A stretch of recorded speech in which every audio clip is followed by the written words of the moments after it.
Talkover 316 says I just whooped your ass. Hello, everybody. Welcome to the Headlock Talkover podcast. I am Jeremy, joined as always by Jack. Hello. How are you doing, my man? I'm all right. Good. Welcome to our 8th episode, where we will be talking over Elimination Chamber 2015, which might possibly have the worst Elimination Chamber match of all time. Which one? The Intercontinental Championship one. Yeah. With Ziggler calling spots. And you go there! And you go there! Shut up, Dolph. We had a good time with it. I promise. What we're going to do for you today, just for the intro, is we're going to do our WrestleMania 40 predictions. And I think we could jump straight into that if you are ready to go. I've not given this much thought. Truth be told, I've spent a lot of my time playing Alan Wake 2. Understandable. Recently. Understandable. Have you got to the really weird bit in the woods? What, the start? No. I don't know when it is in the game, to be honest with you. I'm in the woods and it's weird. Yeah. Is there a song? I know. I know that. Yeah. That's the only bit I know of, and it makes me want to play. It's enough to make me want to play. Well, it's really weird because only recently I randomly started playing Control. Mm-hmm. Just because I saw it and I was like, oh, that looks really cool. And then AJ, my wife, was like, oh, you should play Alan Wake. It's the same company. And then I started playing Alan Wake. And then coincidentally, when did Alan Wake 2 come out? Last October? Yeah, something like that. So it's relatively new. So it's just a coincidence I've got into this whole universe all of a sudden. Yeah, I'm enjoying it. Let's talk about wrestling, not video games.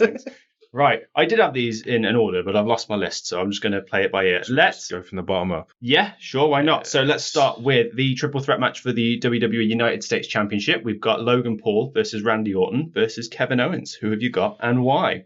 I mean, I got Logan Paul. So have I. Yeah. So have I. And it's such a shame. Unless it was LA Knight who faced him, I think I was always going to pick Logan Paul, particularly since they recently announced that SummerSlam was going to be in Cleveland, which is Logan's hometown. Why not keep the championship on him until at least then? Right, okay. Yeah, that makes sense. I think having him go over someone like Randy or Kevin as well will also build his stock quite a lot, because any big profile matches he's had with the likes of Seth Rollins, for instance, he hasn't gone over. Mm-hmm. So I think that would really cement him as someone who is not to be messed with in the WWE, and that he is the real deal. Yeah. So no, agreed. Yeah, we both got Logan Paul for that one. I nearly picked Kevin Owens. Yeah. Because I think a feud going with those two with Logan chasing would be quite interesting. Something I've just realised as well. Has Randy Orton never been United States champion? Yeah. Has he? I can see the belt on him. All I see is the IC belt. When I think of Randy Orton, that's all I think. Him and Sheamus had a thing for it, didn't they? Pass. I don't know. But the only reason I mention that is because if he hasn't, it's got to be the only thing stopping him from being a Grand Slam champion, surely. So they might put it on Orton if that's the case. I'm 90% sure he's held that belt. Okay. I can see it on him. I can see anything on him. He's a handsome man. Yes, that handsome 44-year-old man. Okay, next up we have the third ever Battle of the Brothers to take place at WrestleMania. We have main event Jey Uso versus Jimmy Uso. Yeah, you had Hearts and Matt Hardy and Jeff Hardy at WrestleMania 25. Yeah. So who have you got and why? I really want to pick Jey. Mm-hmm. I really want to pick Jey. I don't think it's going to be Jey. Really? I think Jimmy's going over. Okay, I think it is Jey. Right, okay. Why do you think it's Jimmy? I don't know. It just got a funny feeling. Jay's already over as it is. They've established his character, whereas Jimmy could use a bit of a rub moving forwards, especially if I think the bloodline is ending. Yeah, I can definitely see that. They're going to keep them as singles stars, which I think they should, because Jay's already proved himself. Yeah, that's true. I think Jimmy going over would be a big feather in his cap. Yeah, I understand where you're coming from to say that it's a hard one to call. You're 100% right with that, but I think Triple H is not in the habit of not giving us what we want, and I think everybody wants Jey to win. Yeah. If this was under previous management, I could definitely see the case for Jimmy winning, but I'm sticking with my guns and I'm going with Jey Uso. That's fair. Okay, next up we have another singles match, which is LA Knight versus AJ Styles. Who have you got and why? Knight. Yeah, it's got to be Knight. It's got to be Knight. It's we discussed this during the Royal Rumble. They're surprisingly similar ages, but Knight's the fresher face. Yeah. Styles, I think, is definitely winding down now. This might even be his last year with the company as an in-ring personality, so he's putting people over on his way out. I think he's got a couple more years left in him. Certainly, but I think he said around the time that he joined WWE, or when he first went to a part-time schedule, he was like, I want to spend time with my family. I want to wind down, just earn money, make sure everyone's taken care of in my family, and then just leave it at that. And I admire that.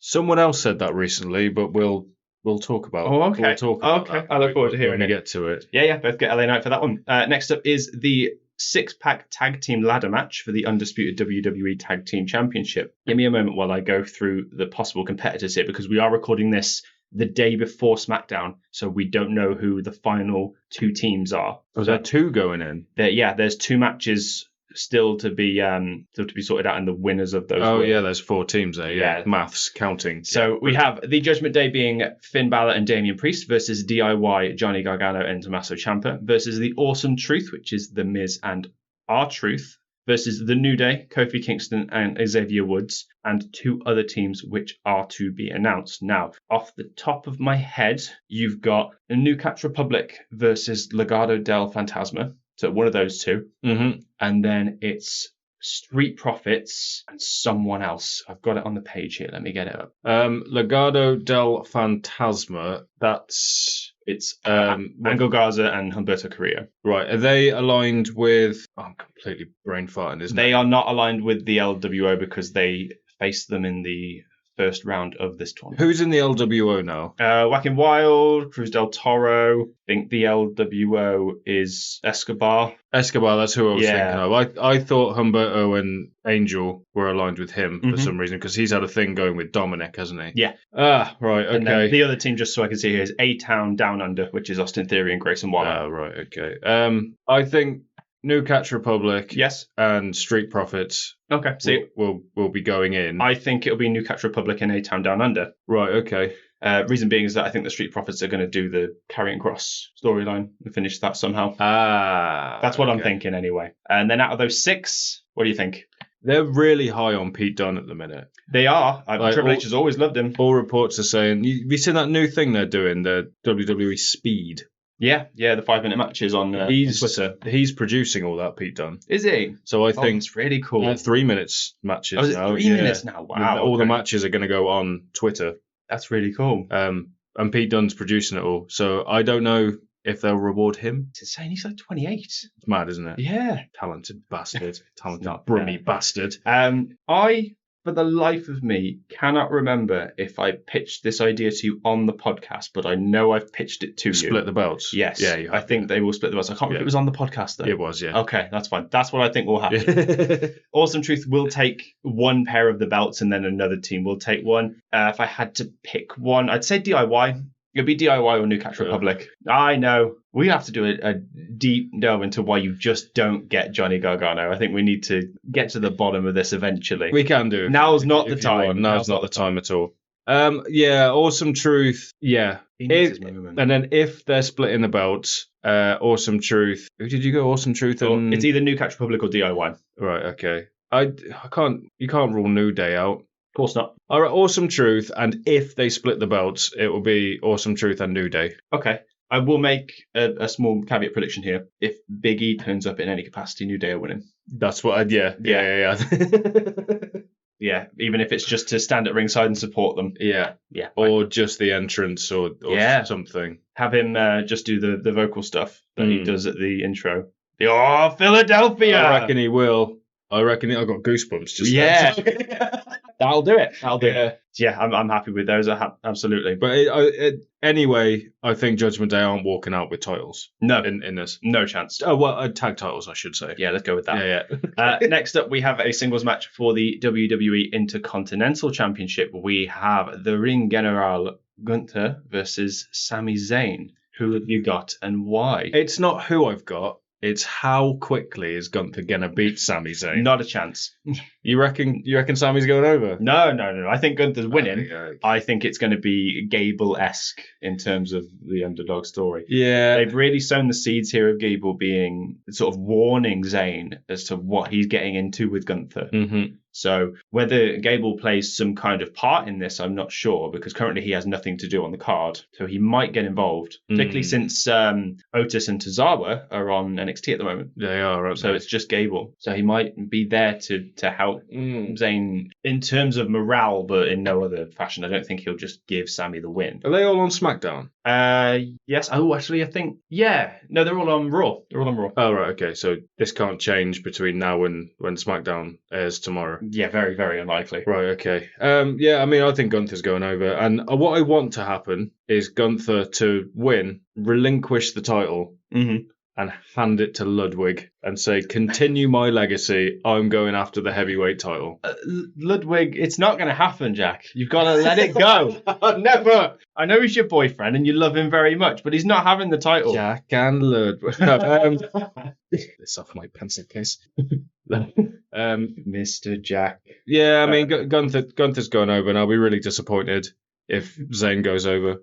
Mr. Jack Kaiser. Mr. Jack Kaiser. No, it's got to be Gunther. We are a year late for the Sami Zayn parade. Yeah. And he's done it. He did it last year with the tag titles. He had his big moment. It's not the right person to do this.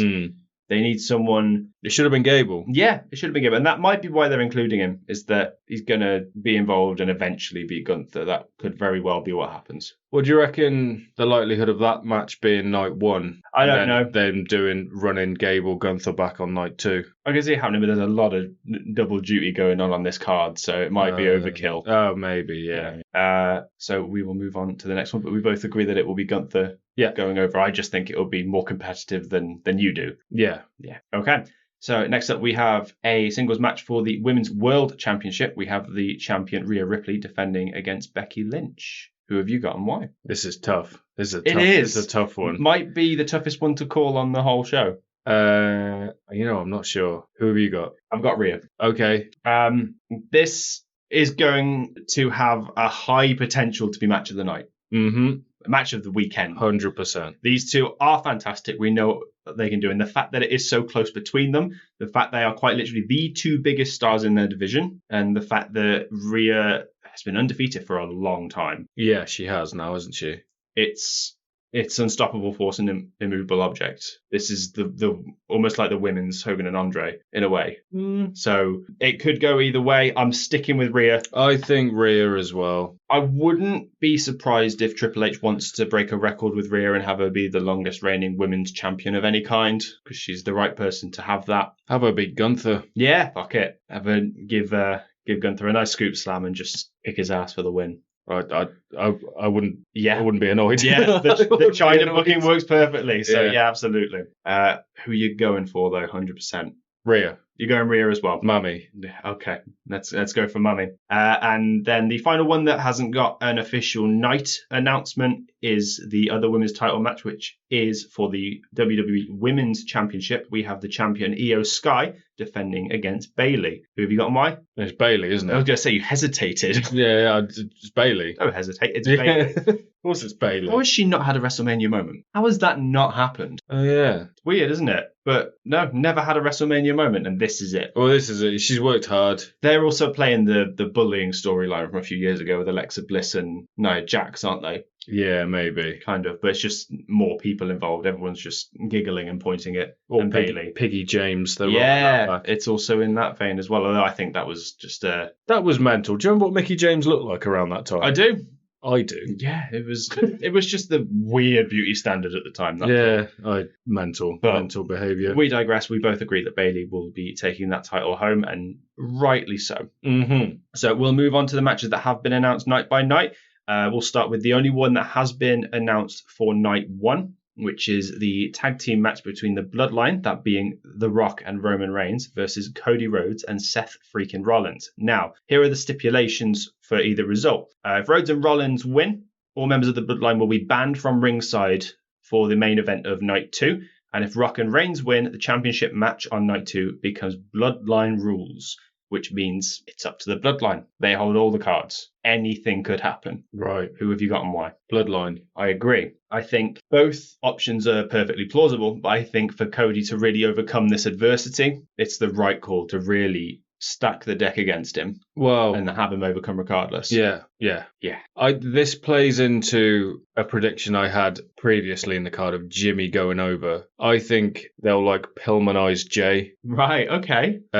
Like bad. And I think Jay's gonna come out during the Bloodline rules match because technically he is part of the Bloodline. Yeah. And that's gonna play in. Like maybe he counts the pin or something. Yeah. We've done some private fantasy booking on this, and that is a genius move to have Jay be the one that counts the pin. Because they go back, Cody and Jay, they were tag team champions together. Cody was the one that brought Jay over to Raw. Yep. Yeah. I mean, they're setting it up for it. Yeah, absolutely. And it'd be the perfect end. And because it's a milestone Mania, it's going to be a massive moment. It's the perfect time to end it for Reigns' reign. I don't know. Have you seen how close he is to Hogan's reign? Yeah, it's like September. Yeah, they could. No, I think it's unsustainable. I think in its current state, yes. If we have to go another year of this, I think the fans will turn. I honestly think they will. They've only got to go another 6 months, haven't they? Mm-hmm. Oh yeah, no. The time is now. The time is now. Yep. So let's go on to the next match, which is the first of two announced for night 2, which is the singles match for the World Heavyweight Championship. We have Seth freaking Rollins defending against Drew McIntyre. Oh, who have you got and why? This is a tough one because I think Seth's taking the pin. Is it in the tag match? Is it tough because there's a third competitor to bear in mind? Maybe. Also, apparently McIntyre hasn't got finalised his contract yet. Yeah, I've heard that. He said that he wanted to spend more time with his family. Is factoring in with it. I think they're going to put it on McIntyre. I think McIntyre's going over. The only thing I can say for certain is I don't think Seth's walking out with that title. That's the one thing I'm certain of. It's whether they pull another heist and Damian cashes in either triple threat match or just after and wins the belt, because I'm going to assume the tag match goes on night 1. Yeah.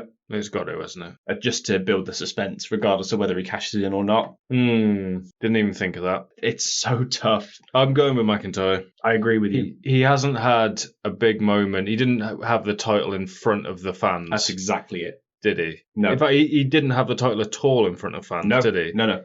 So, and he carried that WWE through like COVID pandemic era when it was almost unwatchable. And he was great. Most annoyingly is the first Mania back where they did have fans is Bobby beat him for the title. So it seems really counterproductive, but this is his moment. I think this is the time to really pounce on it, regardless of contract status or not. I'm hoping it might be enough to lure him into signing a new contract. That's what I was thinking as well. He's got a lot on his side. Like, he's become a really must-watch part of wrestling at the minute. Like 100%. His gimmick of just saying what everyone is thinking is amazing. Absolutely genius. And I want to get into that a little more because the only news I want is Raw this week. So we will get into that 100%.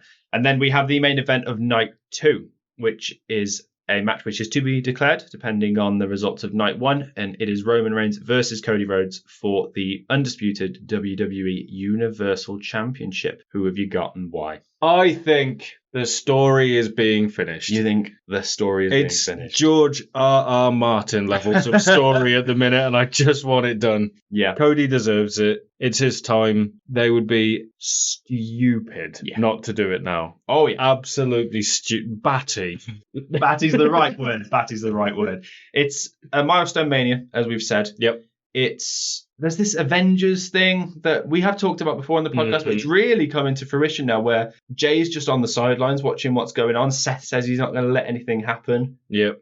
So I think they're really just getting this amalgamation of wrestlers who just want Roman's reign to end, and he is just the Thanos of the group. There was even a point that on the last SmackDown, I think, where Roman actually snapped his fingers. Yeah. I was going to bring that up. Yeah. All the parallels are there, and I think this is just the moment where Cody does it. Yeah, you can't add more to that. No, absolutely. Roman's completely changed his character round. To go from someone that the fans really didn't want and really hated to this. Would you say undesirable to undeniable? Oh, perfect, isn't it? It's perfect. I don't know. He's always been fairly desirable. He's like, you thirsting again? Yeah, I'm gonna have some coffee. Yeah, good idea. Good idea. I don't know. Every time I watch wrestling and my wife's in the room, she always brings up Roman Reigns. I can see why. He's a handsome devil. So that's all the matches that have been announced. Obviously, we are 3 episodes away from WrestleMania, so more matches could be announced in the meantime. Keep an eye on the socials. We might put some stuff on there just in case. That's all the titles, isn't it, on there? I believe so, except the women's tag. Oh, yeah. That's the only one missing. But they'll add something last minute. They always do. Who's holding that at the minute? Kabuki Warriors? Ah, right, okay. Yeah. Oh, isn't Asuka injured? I don't know. That's the first I've heard of that. I might make that up. We'll know. We'll find out soon enough, I'm sure. Right, so, should we talk about Raw? Is there something you want to talk about? I want to start this off by saying this might have been my favourite episode of Raw since the Yes Movement took over Raw. Okay. That was almost exactly 10 years ago as well. 10 years ago. WrestleMania 30. Jesus Christ. Oh, my God. Yeah, it's been that long. Wow, okay. So, I'm going off the top of my head here, so if I miss details, I apologise. But we open up with Cody. I've not seen it all the way through. You haven't seen it all the way through, so I believe... I've seen the bits. Cody comes out, first of all, Rock interrupts him. That's not the significant part of what happened between the two of them, though. Oh, is that when he whispered something at him? Yeah. And people have, read his lips? Yeah. Said, I'm going to make you bleed? Yeah. Is that what he said? Mm-hmm. It's Rocky! Exciting. And the only thing to focus on outside of that storyline is the surprise that CM Punk came out, which isn't much of a surprise because it was in Chicago. Yeah.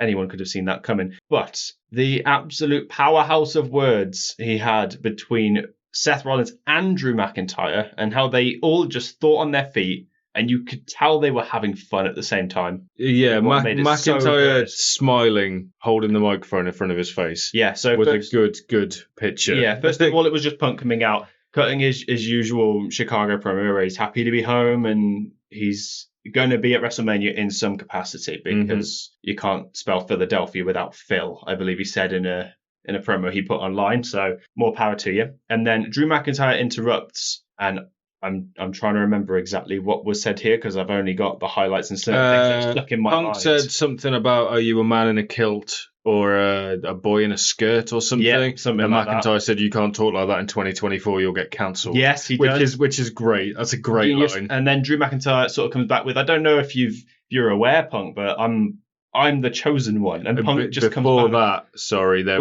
was that line. You don't drink, you don't smoke, but you spend all your time in rehab. Absolutely. Yes. Punk even mine was like, yeah, that's funny, that's good. And then Drew goes on to say that I'm the chosen one, and Punk just immediately comes back with, who chose you? Who was it who chose you? Say his name. Say his name. What paragon of good virtue chose you? And that's when McIntyre had the big grin on his face. He was not holding expecting the mic, that. just like, oh. Not going to fight Punk, are they? I'm amazed that line went over. Wow, everyone is in the know, aren't they? Yeah. It's the same as when Roman Reigns cut down Austin Theory and said, your daddy's not here anymore. Yeah. When he lost creative control. So it's the same thing. That was before all the allegations. Yeah. Things. And it's just when he stepped down from creative. The fact that they've mentioned it post all these allegations, I think, was a interesting choice. Only Punk could have done that, I think. Yeah, I don't think it would have been signed off on had he have said, oh, I'm going to say this beforehand. They would have gone, yeah, no, you're not. But maybe he's been fined for something like that. I don't know. But he did it. He can't undo it. I mean, they brought CM Punk back. They knew what was going to happen. He referenced Jim Cornette as well. Did he? Yeah. He said like a drive-through. Yeah, he mentioned about the drive-through and the podcast and whatnot. Yeah. Wouldn't know anything about that though. Well, and then Seth Rollins comes out and interrupts, and the sort of highlight was that there was a point where the crowd were suggesting that Punk should referee the World Heavyweight Championship match, and Rollins goes, I don't know if you guys know, but that's his counting arm. And then Punk immediately just goes down to the mat and with his left hand just 1, 2, 3 to shut him up immediately. That was good. I'm always underestimating how quick-witted he is. But I have a weird thing with CM Punk because I don't think he's the best wrestler in the world. That's no pun intended on his. I didn't mean that in like a play of words on his nickname, but his strength has always lied in promos and talking. Yeah, especially like more recently going to like the later stages of his AEW run. He's not quite got it in the ring as he did anymore. Lots of slips and botches, and I don't think that's what he was hired to do, really. Yeah, exactly. He can have matches, but he can do the part-time wrestling schedule and still. He's a star. He's a massive star. He can be more than worth his weight in gold. Yeah. So yeah, absolutely. there anything I'm missing from that promo between Seth and Punk? Nothing really stood out apart from those few lines. Yeah, that I remember. I can remember. As I said, I'm getting this off the top of my head, so if I've forgotten anything important, I apologise. And then to close out the show, we had, I think Cody was just outside and Rock just starts attacking him to the point where he does make him bleed. He did. And he goes, the Rock that is, goes completely off the cuff. He throws an S-bomb, he throws an F-bomb. He had that belt that said Mama Rhodes, didn't he? Covered it in Cody blood. Yeah. He said, next I'm going to cover it in your tears, Mama Rhodes. He says he's the final boss. I was going to say, it's proper final boss energy, isn't it? Well, he's the CEO of the company in charge of WWE. Yeah, so true. He's on the board of directors, excuse me. That's truer. Yeah. Yeah. Which might give him more power. Jesus. Absolute insanity. That's how they closed out Raw, and my God, what a build to Mania.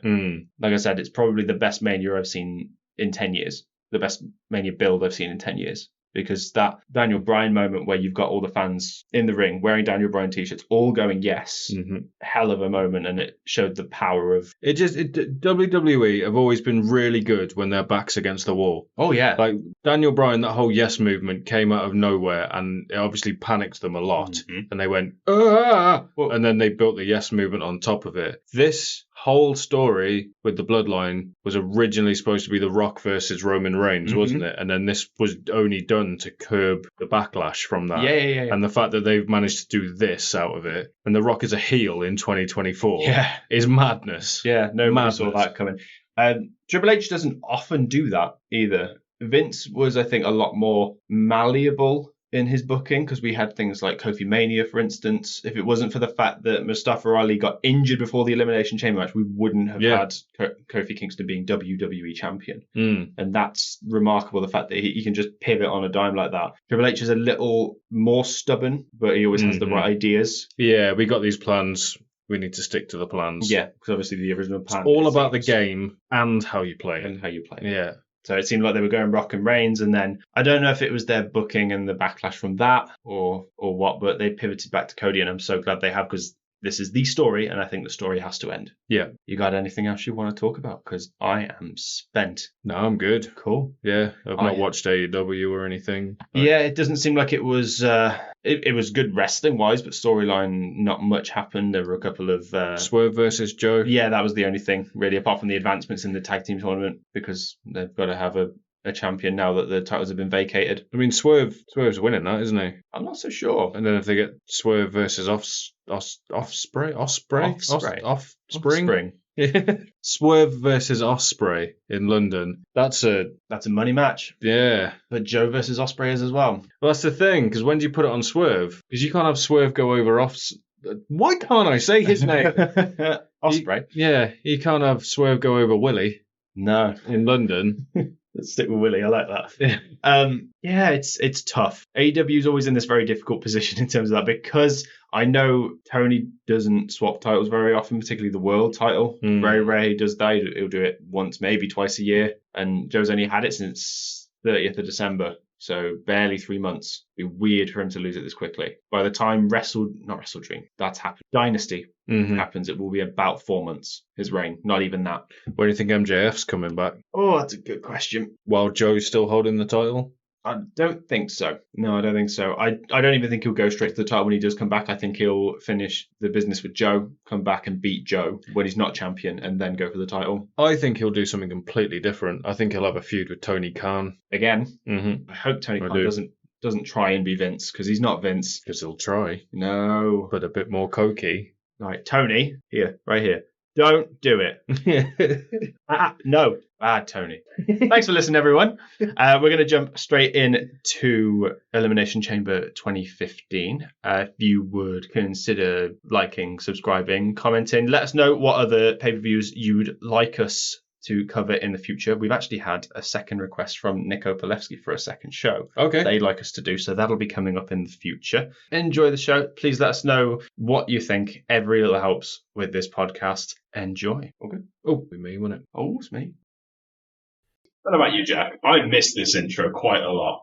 Yeah, it's very nostalgic. It's better than just Cena going, then, now, forever. Speaking of Cena, there's a funny bit coming up in a minute. that made me laugh. This goes on for a weirdly long amount of time as well. I think every Elimination Chamber pay-per-view, they kind of emphasize the fact that it's like miles and miles of chain and it just hurts a lot. Yeah. The chain's a weird thing to focus on as well. Like, look how much chain there is. Okay. Yeah, chain. This has to have been the first Elimination Chamber. I haven't looked it up, so I don't know, but I think it's the only one where a world title wasn't on the line in one. That sounds about right. Also, this bit made me laugh. He goes, "What's more threatening?" And then it cuts to John Cena.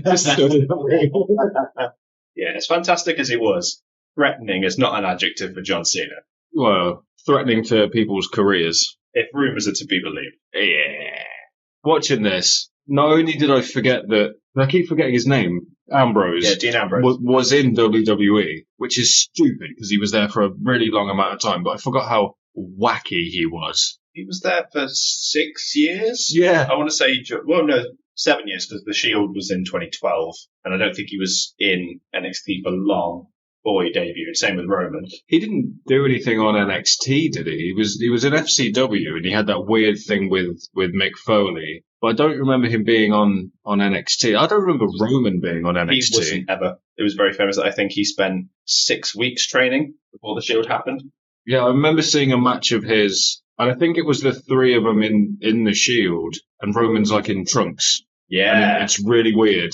I might have made this up as well, but didn't he have like a businessman gimmick as well? Yeah, I remember him holding a briefcase. Yeah. And a suit. And a suit, yeah. It was really fucking strange. Speaking of fucking strange, I don't like The Offspring, Jack. I don't know about you, but I hated this song by the end. I don't like The Offspring now, but little fun fact, my first tattoo was very nearly The Offspring skull. Wow. Also, that sign says PKO. It did say PKO. Randy Orton's not even on this card. No, he's not. There's an NWO sign. Why the fuck not? There's a few RKO signs. NWO. It's 2015. Well, it is for life. That's an excellent point. I do apologise.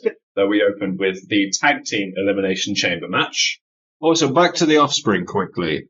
Is the reason you hate that song because it sounds like a Gary Glitter song? No, but I didn't make that connection at the time either. It sounds like that song from the Joker. Yeah, it sounds a little bit like Rock and Roll Part 2, yeah. I was like, oh god, it does sound like Gary. It's a standard punk song, really. But I don't know what it is about The Offspring, but I can't stand them. It's probably his voice. Yeah. But they wouldn't surprise me if they used Gary Glitter in it, because they don't know, Americans don't know who Gary Glitter is, do they? No, they wouldn't. But that's another reason why they would never use it. They use it in sports and things as well, like for touchdowns and...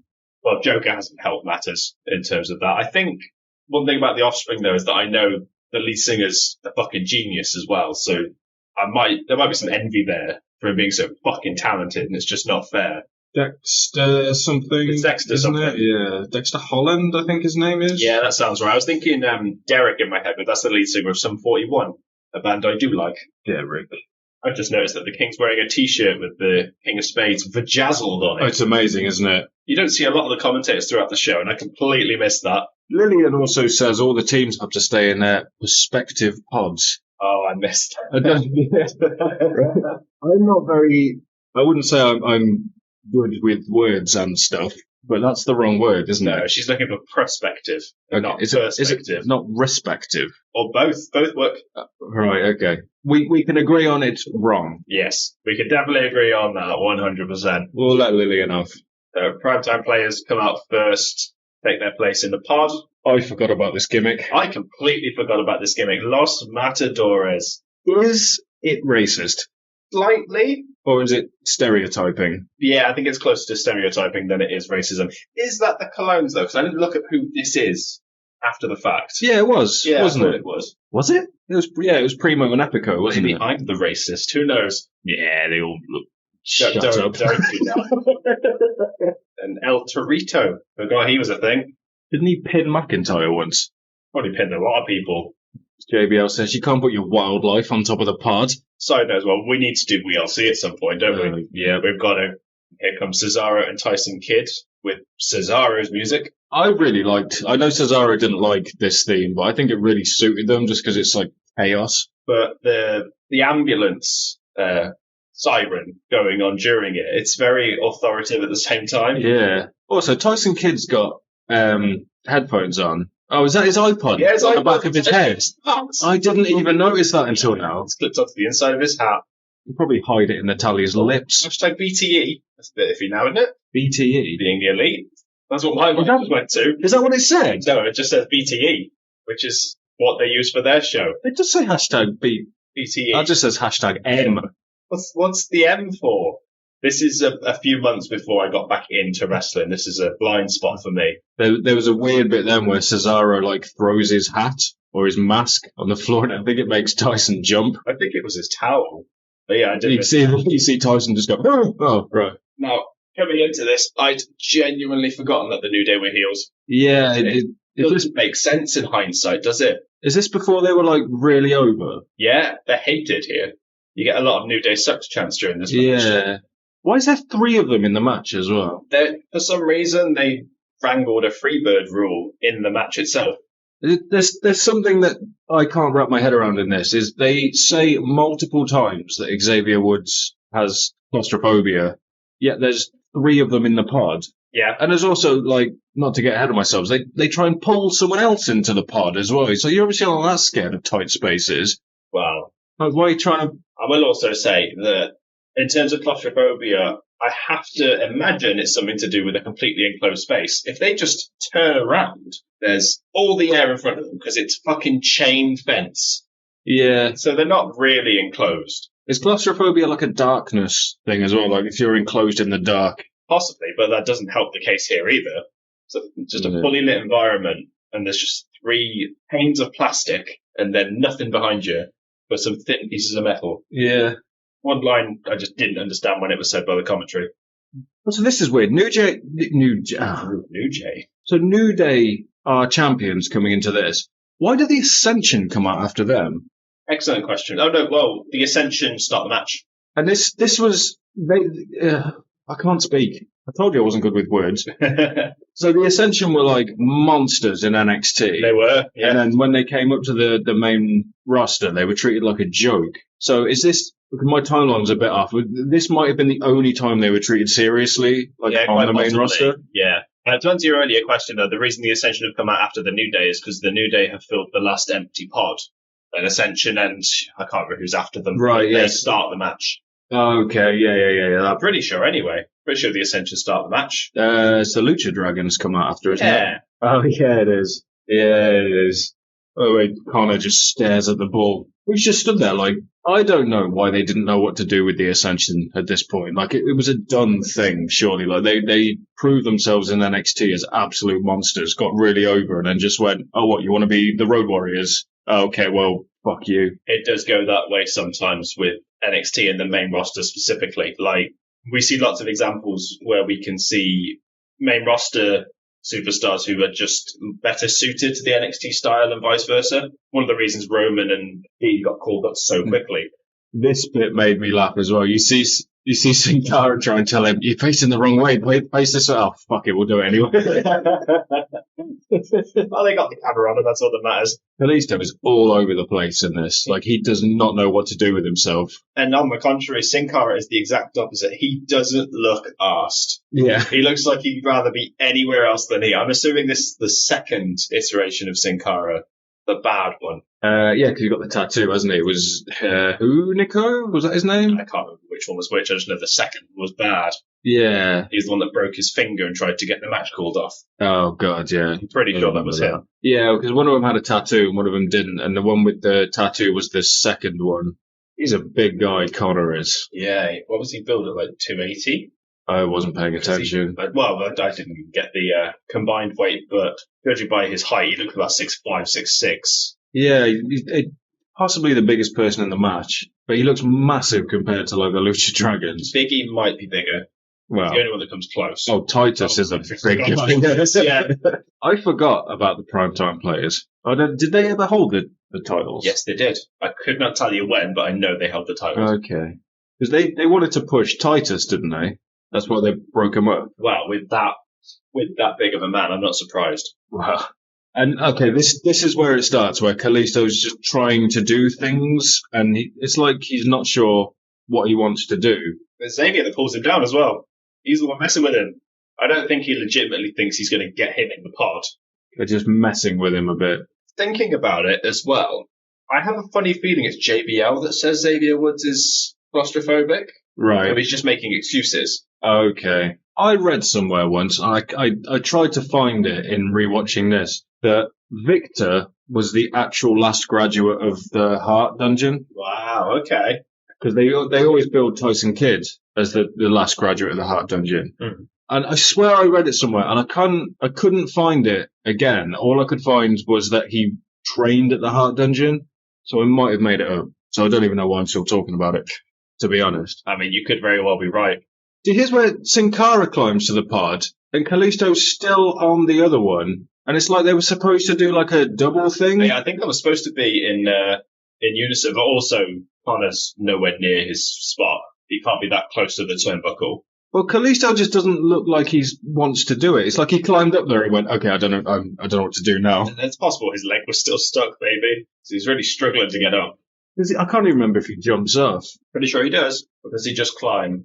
Because Connor's just not in position. So what's the point? It's just so strange watching, like, what are you doing? Like Chekhov's jump. As if Big E shall do something at him. Even the ref's just like, oh, for fuck's sake. We get the next entrants, who are Cesaro and Tyson Kidd. And Cesaro, as always, is just on top form throughout the whole thing. Well, yeah, watching these two, could you imagine these two as a team in like an AEW now? See, I'm very unfamiliar with Tyson Kidd because I think his retirement came around the time I started watching again. Well, this is his last televised match. Wow. So he must have faced Joe like a week or two later? Yeah. He's the reason why Cesaro still does the sharpshooter. It's like sort of that Canadian tribute to him, even though he's not Canadian. Oh no, he is Canadian. I wouldn't have a clue. I'm guessing he was. Did they just give him the heart thing, or? Well, he's married to Natalia. Ah, that'll be it. I know she came out with them, but didn't know that. Yeah, no, they're married in real life because he was on Total Divas and all sorts. Of course he was. Like Cesaro just jump into the top rope. Yeah. Ridiculous. Men that size should not be able to have that high a vertical leap. No, I love this because like Kalisto's been up there for like way too long, and it's like Cesaro just went, "Get the fuck down! I'm bringing you down whether you want it or not." We've all had a laugh, mate. Although as soon as he hits the ground, he shouts elbow at Kalisto because Tyson Kidd immediately goes for an elbow drop. Oh, no. So he's essentially telling him not to move. Oh, don't worry, we'll hear a lot of people calling spots in this. Don't know what you mean, mate. Don't know what you mean. God, he's so strong. Like when he just picks him up, you can tell he's not in position, and he's just like, "No, you're having it." I will never forget the one match he had with John Cena. It's on an episode of Raw, and I can never nail down the exact episode of Raw because he's faced John Cena in singles matches quite a few times on Raw. Yeah. And he does a spot where Cena is essentially on the apron in like a tag team position where he'd be waiting for the tag. Cesaro superplexes him from there. He did that to Swagger as well. Ridiculous. And I'd argue it's more impressive on Swagger. Yeah, because Swagger's a bigger dude. But yeah, you can't, like, you have to, you can't cheat in that. Like, no, that's pure strength and balance as well. Yeah, like he is an athletic freak. The way Tyson Kidd does stuff, I love it. Like when he turns the sharpshooter over, he just sticks his hand in his face. Also, he's got fact written on the back of his trunks. Yeah, I don't get it. I vaguely remember that being a gimmick. I think he was trying to make it his catchphrase where he just end things by going fact. Also, what we just missed is the King calling, is it Michael Cole, JR? Yes. And they cannot get over it. No, they bring it up so many times throughout the whole show. Just like, get over it, man. Come on. Yeah, he said it there. King just said, I had a flashback, okay? And JBL goes, yeah, at least that's on a flashback. Here's another thing where he just starts scaling the cake. It's very impressive. It's a typical chamber spot. It's because he goes all the way up to the center. Also, I got this reference that JBL says. He's like Alex Honnold. He's a rock climber. Yeah, he did say so. I have no idea who that was. Did you ever see that rock climbing documentary, Free Solo? Yes. That was Alex. It was about Alex Honnold. Yeah, I've seen the film. Yeah. Just forgot the name. This would have been 2 years. Oh, no, when was Free Solo? I feel like it was... Oh, no, it was 2020, wasn't it? Yeah, it was lockdown, early. wasn't it, I think? I didn't notice this in my first watch view, but it's got their names, the team names. Yeah. Oh, I'm stupid. Wait until we get to the IC Chamber match. There you go. Someone's name stays there when they're in the match. There you go. Torito jumps from the top. 10 minutes for that one payoff. That was worth it. Where's he gone? Is he still? Oh, he's on the other top. He's He's just there to climb. And this is an uncomfortable amount of time, him waiting for the spot to fall on everybody. I think it's because he's took so long on the other part. Everyone's just looking at him like, he ain't going to fucking do it. He didn't even jump off the other one. But everyone's on the floor, and then they're looking up going, Cesaro's telling him to come down. I think that was more Cesaro sort of making everyone stop brawling and going, look. Still missed everybody. Yeah, nowhere near Victor. Connor. Victor. Why is Tyson Kidd breaking things up as well? That happens a lot in the chamber matches as well. And it infuriates me. I suppose they go on like instinct. And aren't Kidd and Cesaro supposed to be heels? Yeah. Stupid. Is it awesome? Yeah, I don't think it is awesome. Corpus Christi. I don't know what that move was, but I liked it a lot. It was like a rear view, wasn't it? Yeah. What are you doing, Torito? You just jumped into him. Get down from there, you'll break your neck. Oh, God. Yeah, the Ascension catch him and just fucking launch him at a matador.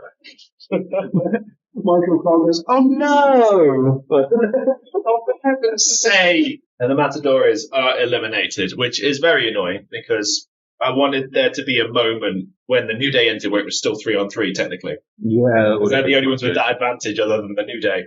How tall is Kalisto? What's it, 5'9"? He's probably a little taller than that, actually. Is he taller than Ray? Yeah, Ray was quite short. Hell of a move. Flying European uppercut. It's like Ilya Dragunov's finisher, essentially. It was, the Eliminators did it in ECW as a total elimination. Okay. But it was a standing one, so Saturn and, oh god, I've forgotten his name, John Cronus, like, used to pick him up, and then one would do the low leg sweep and one would do the high kick, and it was brutal. Yeah. In the replay, we see Kalisto eat shit again. Yeah. What a Totino. This pay-per-view is sponsored by Totino's. Fucked if I know what those are. Cesaro and Connor having a little chat.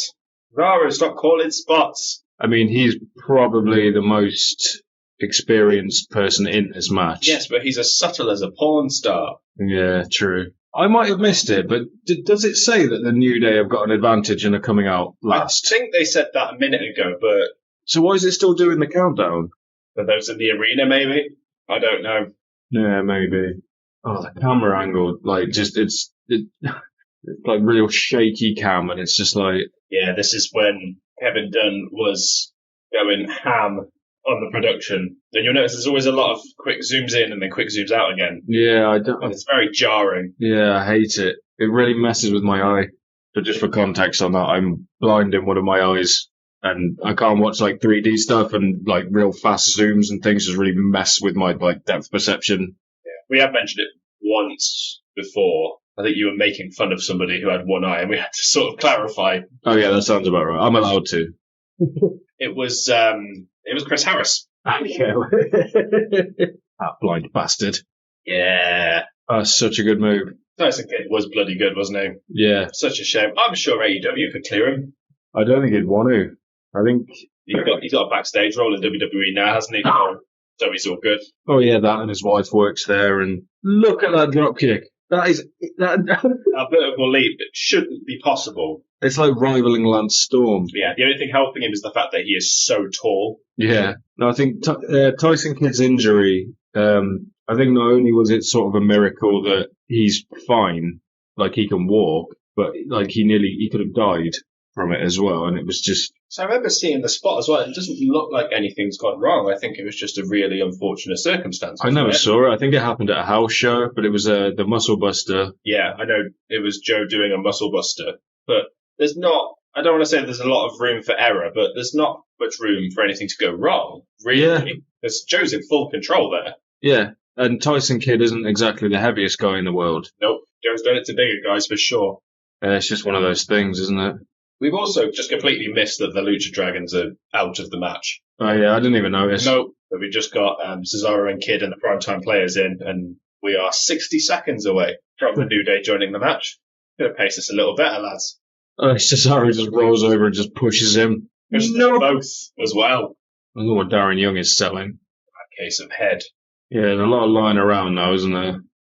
This is where I got a little confused, and maybe I missed something. The New Day come out and just wreak havoc on everybody.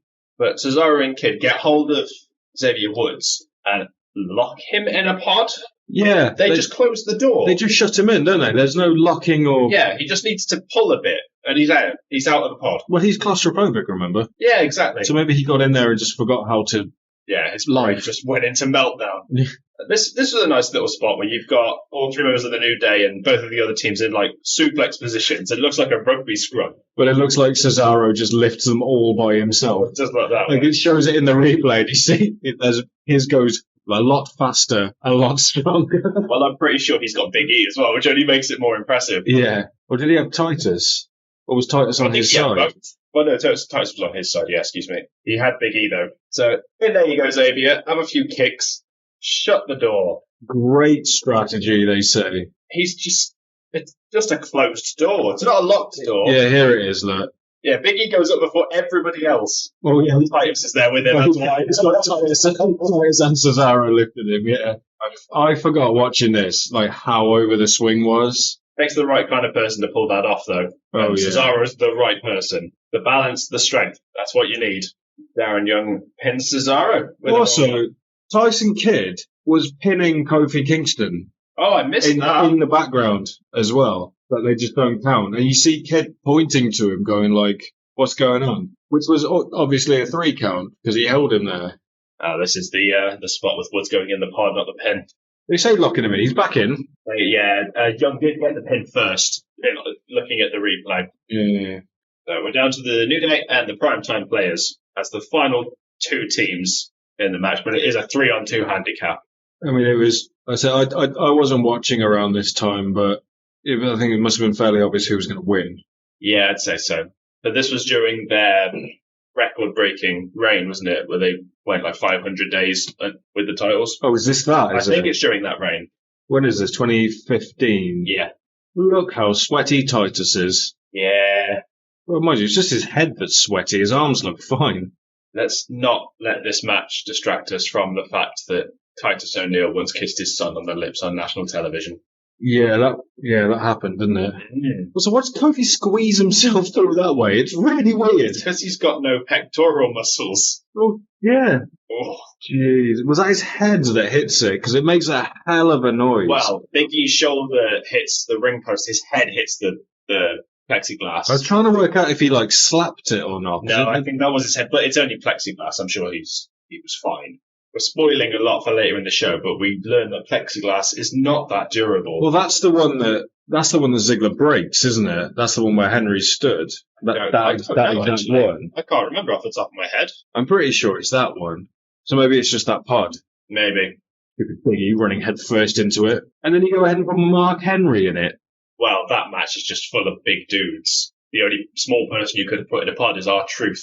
Yeah, Titus does this spot a couple of times in it, doesn't he, where he just pushes them against the chains just repeatedly, and it's so good. There's just nothing fancy about it. Yeah, Titus is a bit of a brawler, isn't he? Yeah, there's just no finesse to his style whatsoever. I mean, he was a big, strong guy. We know very well that his finesse is definitely not a strong suit of his. I'm referring, of course, to Titus World Slide, which we will cover one day, believe me. When did that happen? It was at the Greatest Royal Rumble in Saudi Arabia. What year was that? It was the first ever Saudi event, 2018, I want to say. Maybe 2017. Right. What was Kofi selling? I can't even remember. I think Titus just threw him into the ring. Oh, okay. I was too busy remembering Titus World Slide. Yeah. I apologise. That's a bad landing on that suplex. I don't think we get to say that when we're talking about Big E. Yeah. That wasn't that bad. He landed where he needed to land. It still looked bad. His head was nowhere near the ground. I take that as a win when it comes to a belly to back suplex. Yeah. I wouldn't want to take that bump. Nope. And then New Day pin Titus O'Neil after Kofi gives him a Trouble in Paradise. New Day retain. Yeah, they do. How long have they been doing this gimmick for now? I wish I could answer that question. Because they were supposed to be like preachers. I know, but it was about the power of positivity, which makes me laugh, because WWE have this amazing habit of making morally conscious gimmicks heels. Yeah. Like this, like Eco Bryan. CM Punk being straight edge. Yeah, Yeah. exactly. It's so easy just to go like, well, I'm better than you because I think like this. Yeah, I guess the elitism and the superiority makes sense in terms of that. But in another way, it's kind of smart because it gives the whole "why are you booing me? I'm right" kind of thing. Yeah, it's too easy, really, isn't it? Yeah, but also that's a good way to build a heel. The best villain stories are where the villain's kind of got a point. Yeah, this is one of the few times that they feature Ziggler in it because he's featured quite heavily on this. Yeah, it was because it was a big moment for him to win the Money in the Bank briefcase a few years ago. Yeah, he got one of the greatest cash-ins ever. Yeah, the pop was mad for it. Yeah, I remember watching it because it was one of the. Or was I watching it this time? I must have been watching it this time if I watched it. I must have missed this pay-per-view then. I think I was casually watching it. I understand exactly what you mean. Because I've got no idea what I'm talking about, so. Neither of us do. That's the beauty of it. Is that Shane McMahon's theme they're just playing? It's very similar, isn't it? I think they used this one for Money in the Bank quite a few times. Okay. That one just says money over and over again. Yeah. Oh, bring that back. Turn the offspring off. Oh, yeah. Breaking news, get it? And then he started talking about Rusev's foot. King even points it out. I missed that. Oh, for heaven's sake. Yeah, while they talk about this, JBL made another reference that you wouldn't have got, but I got. So after the New Day win, one of the other commentators insinuates that they may have had favoritism in coming out last in the match, and JBL says that they're not Sepp Blatter. Right. I'm going to guess you don't know who Sepp Blatter is. No. Sepp Blatter at this time was the chairman of FIFA. Okay. And this, I believe, came out around the same time where they announced that the 2022 World Cup was going to be held in Qatar. Right. So there was a lot of controversy about it essentially being paid for rather than legitimate bids for doing it. Right. I love this bit where it shows Rusev limping out and he's like, he broke his foot, and then it circles his foot. Just in case you forgot what a foot looked like. This foot. Yeah. This one here. This foot right here, broken. Ridiculous. I did like his tweet as well. You can hear it in his voice. Yeah. Stupid broken foot. Also, seeing him with long hair is so strange. It is now, in hindsight. Oh, here's Dolph punching nothing. And there's Lana. I forgot she was Russian. Did you? Yeah. Because CJ Perry's from LA. Yeah. Because they just dropped it, didn't they? It's like when Kofi dropped his Jamaican accent. They just did it. Yeah, that was a bit daft, wasn't it? I can't look at her right now, though, considering what's going on with her while we're filming. She's got a bit of a poorly finger. Yeah. I didn't realise it would bother you so much. I'm normally quite good with stuff like that, but it looks like when you put a sausage, you cook a sausage, but you forget to stab holes in it and it bursts. Yeah, she did an updated picture not too long ago, and someone said that it looked like Viserys Targaryen because there was gore packed into one of the wounds. Horrible. Oh, the Divas Championship. Remember that? Unfortunately, yes. That thing once upon a time. Also, Eden Styles. What the hell is that? You don't know who that is? No. It's Brandy Rhodes. Is it? Yeah. Yeah. That's the first thing I caught when I saw her. I was like, I forgot she was a ring announcer, and I forgot it was Eden Styles. Was this around the time she met Cody, or would that have been... Well, Cody was on the pre-show for this. As Stardust? Stardust. Bloody Stardust. Oh, Totino's a pizza rolls, Jack. Oh, I'll have 6. What is a pizza roll? So, they're like... It's essentially a mini pasty. So it's a calzone? Kind of, but like the size of a big shredded wheat. Okay. That was so English. Yeah. I've got to give a frame reference that you understand and the audience never will. Yeah. It's weird seeing Naomi with no lights. Wow, they're on her shoes. Yeah. She's got the lights on her shoes, so we're in the making of it. Oh, she's a heel as well, which is strange. Very strange. Paige, not a heel though. Paige. This also isn't the first 3-way she's going to be in. Oh. Keep that one off my notes. I hope you don't think I'm editing that out. This is before she had a lot of work done on her face as well. Like, she does look really different now. Well, she's also 22. I want to guess 22 because she's only a few months older than me. Yeah. Well, she's been wrestling since she was born. Yeah. I still haven't seen her porn film? Biopic. Seen that, Jack. I haven't seen her biopic. Fighting with my family. Yeah, I haven't seen it yet. Big fan of Florence Pugh as well, so... Isn't Zelina Vega in that?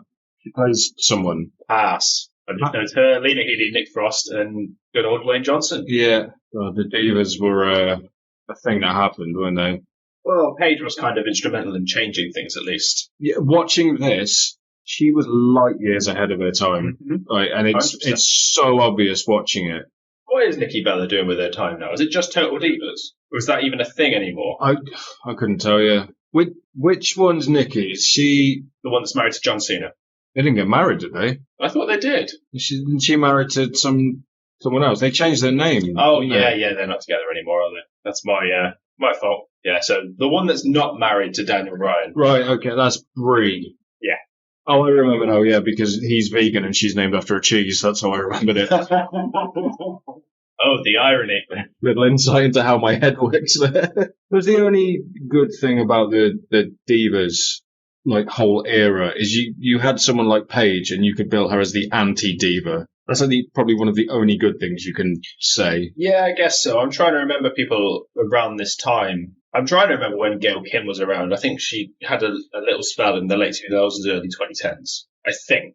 Yeah, I'm not sure. She went back and forth between here and TNA. But she might have left because of the Divas Championship. Sounds like something she would do, but I have no basis to make that call. Yeah, I'm not sure. That knee was stiff. I did think this when Paige is selling and she's holding the back of her head. Yeah. I was like, but that kick was. I don't know what Paige was trying to do there. So Nikki Bella does a jumping kick from the second rope. And Paige tries to catch her, I think, but she doesn't even touch her. No, it all goes a bit wrong. Everyone's missing their cue. I mean, fair play to Nikki in this. She sells a lot. She gets thrown into the post and goes all the way to the outside. She gets thrown into the announce table at one point. It's a hell of a bump she takes. It's because she's this sounds really bad coming from me, the unexperienced wrestler here. She was the better wrestler than Nikki, wasn't she? No, Brie, sorry. I believe so. I didn't see a lot of their stuff together. I vaguely remember thinking it was weird that the one that's married to Daniel Bryan, probably the best wrestler ever, isn't the good one. It's about being teachable as well, I guess. Yeah, I might have got it wrong. But if you hear the crowd trying to chant for Paige and they don't quite know how, it's like, let's go Paige. It's not enough syllables to do it. It's just a bit weird. I'm trying to think of a single chant that works with a single syllable name, and I can't. Yeah, I remember Ed saying he really struggled with it. That's why he tried to push rated R. Because it's the two syllables. That makes sense. It also works in dueling chants because you had, let's go Cena, let's go Edge. Yeah. It works with that. Bit of a scramble, this match, isn't it? Yeah, it was probably the best way to use all of them.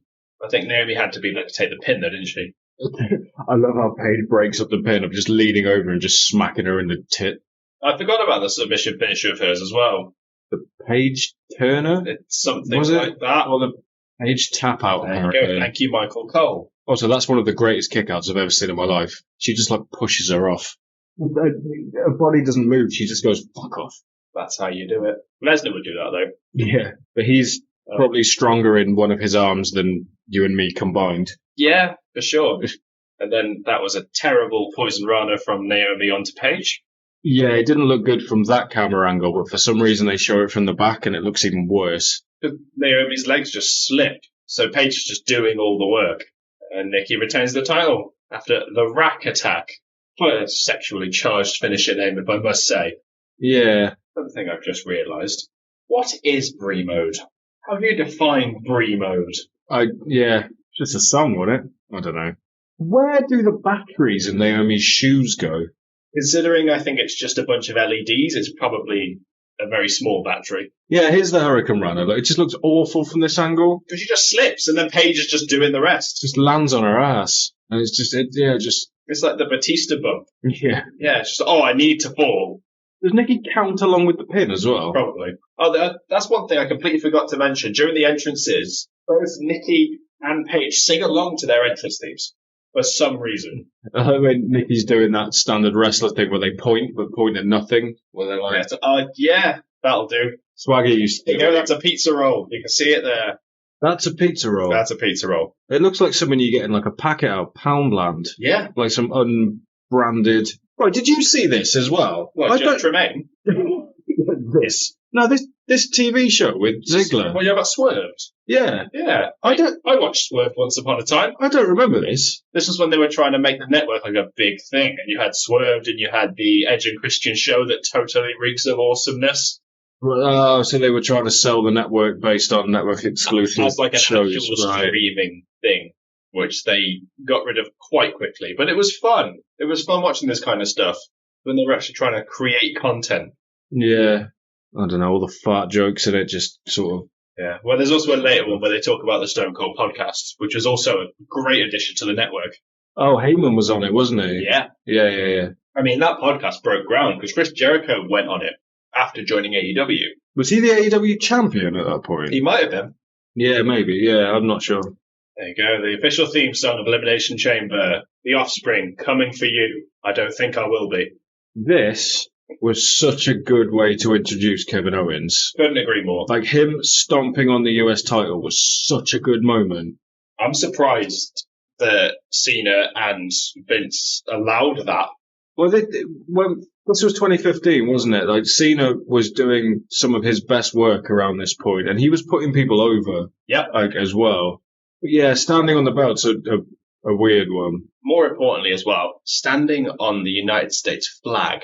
Especially from a Canadian as well. Yeah.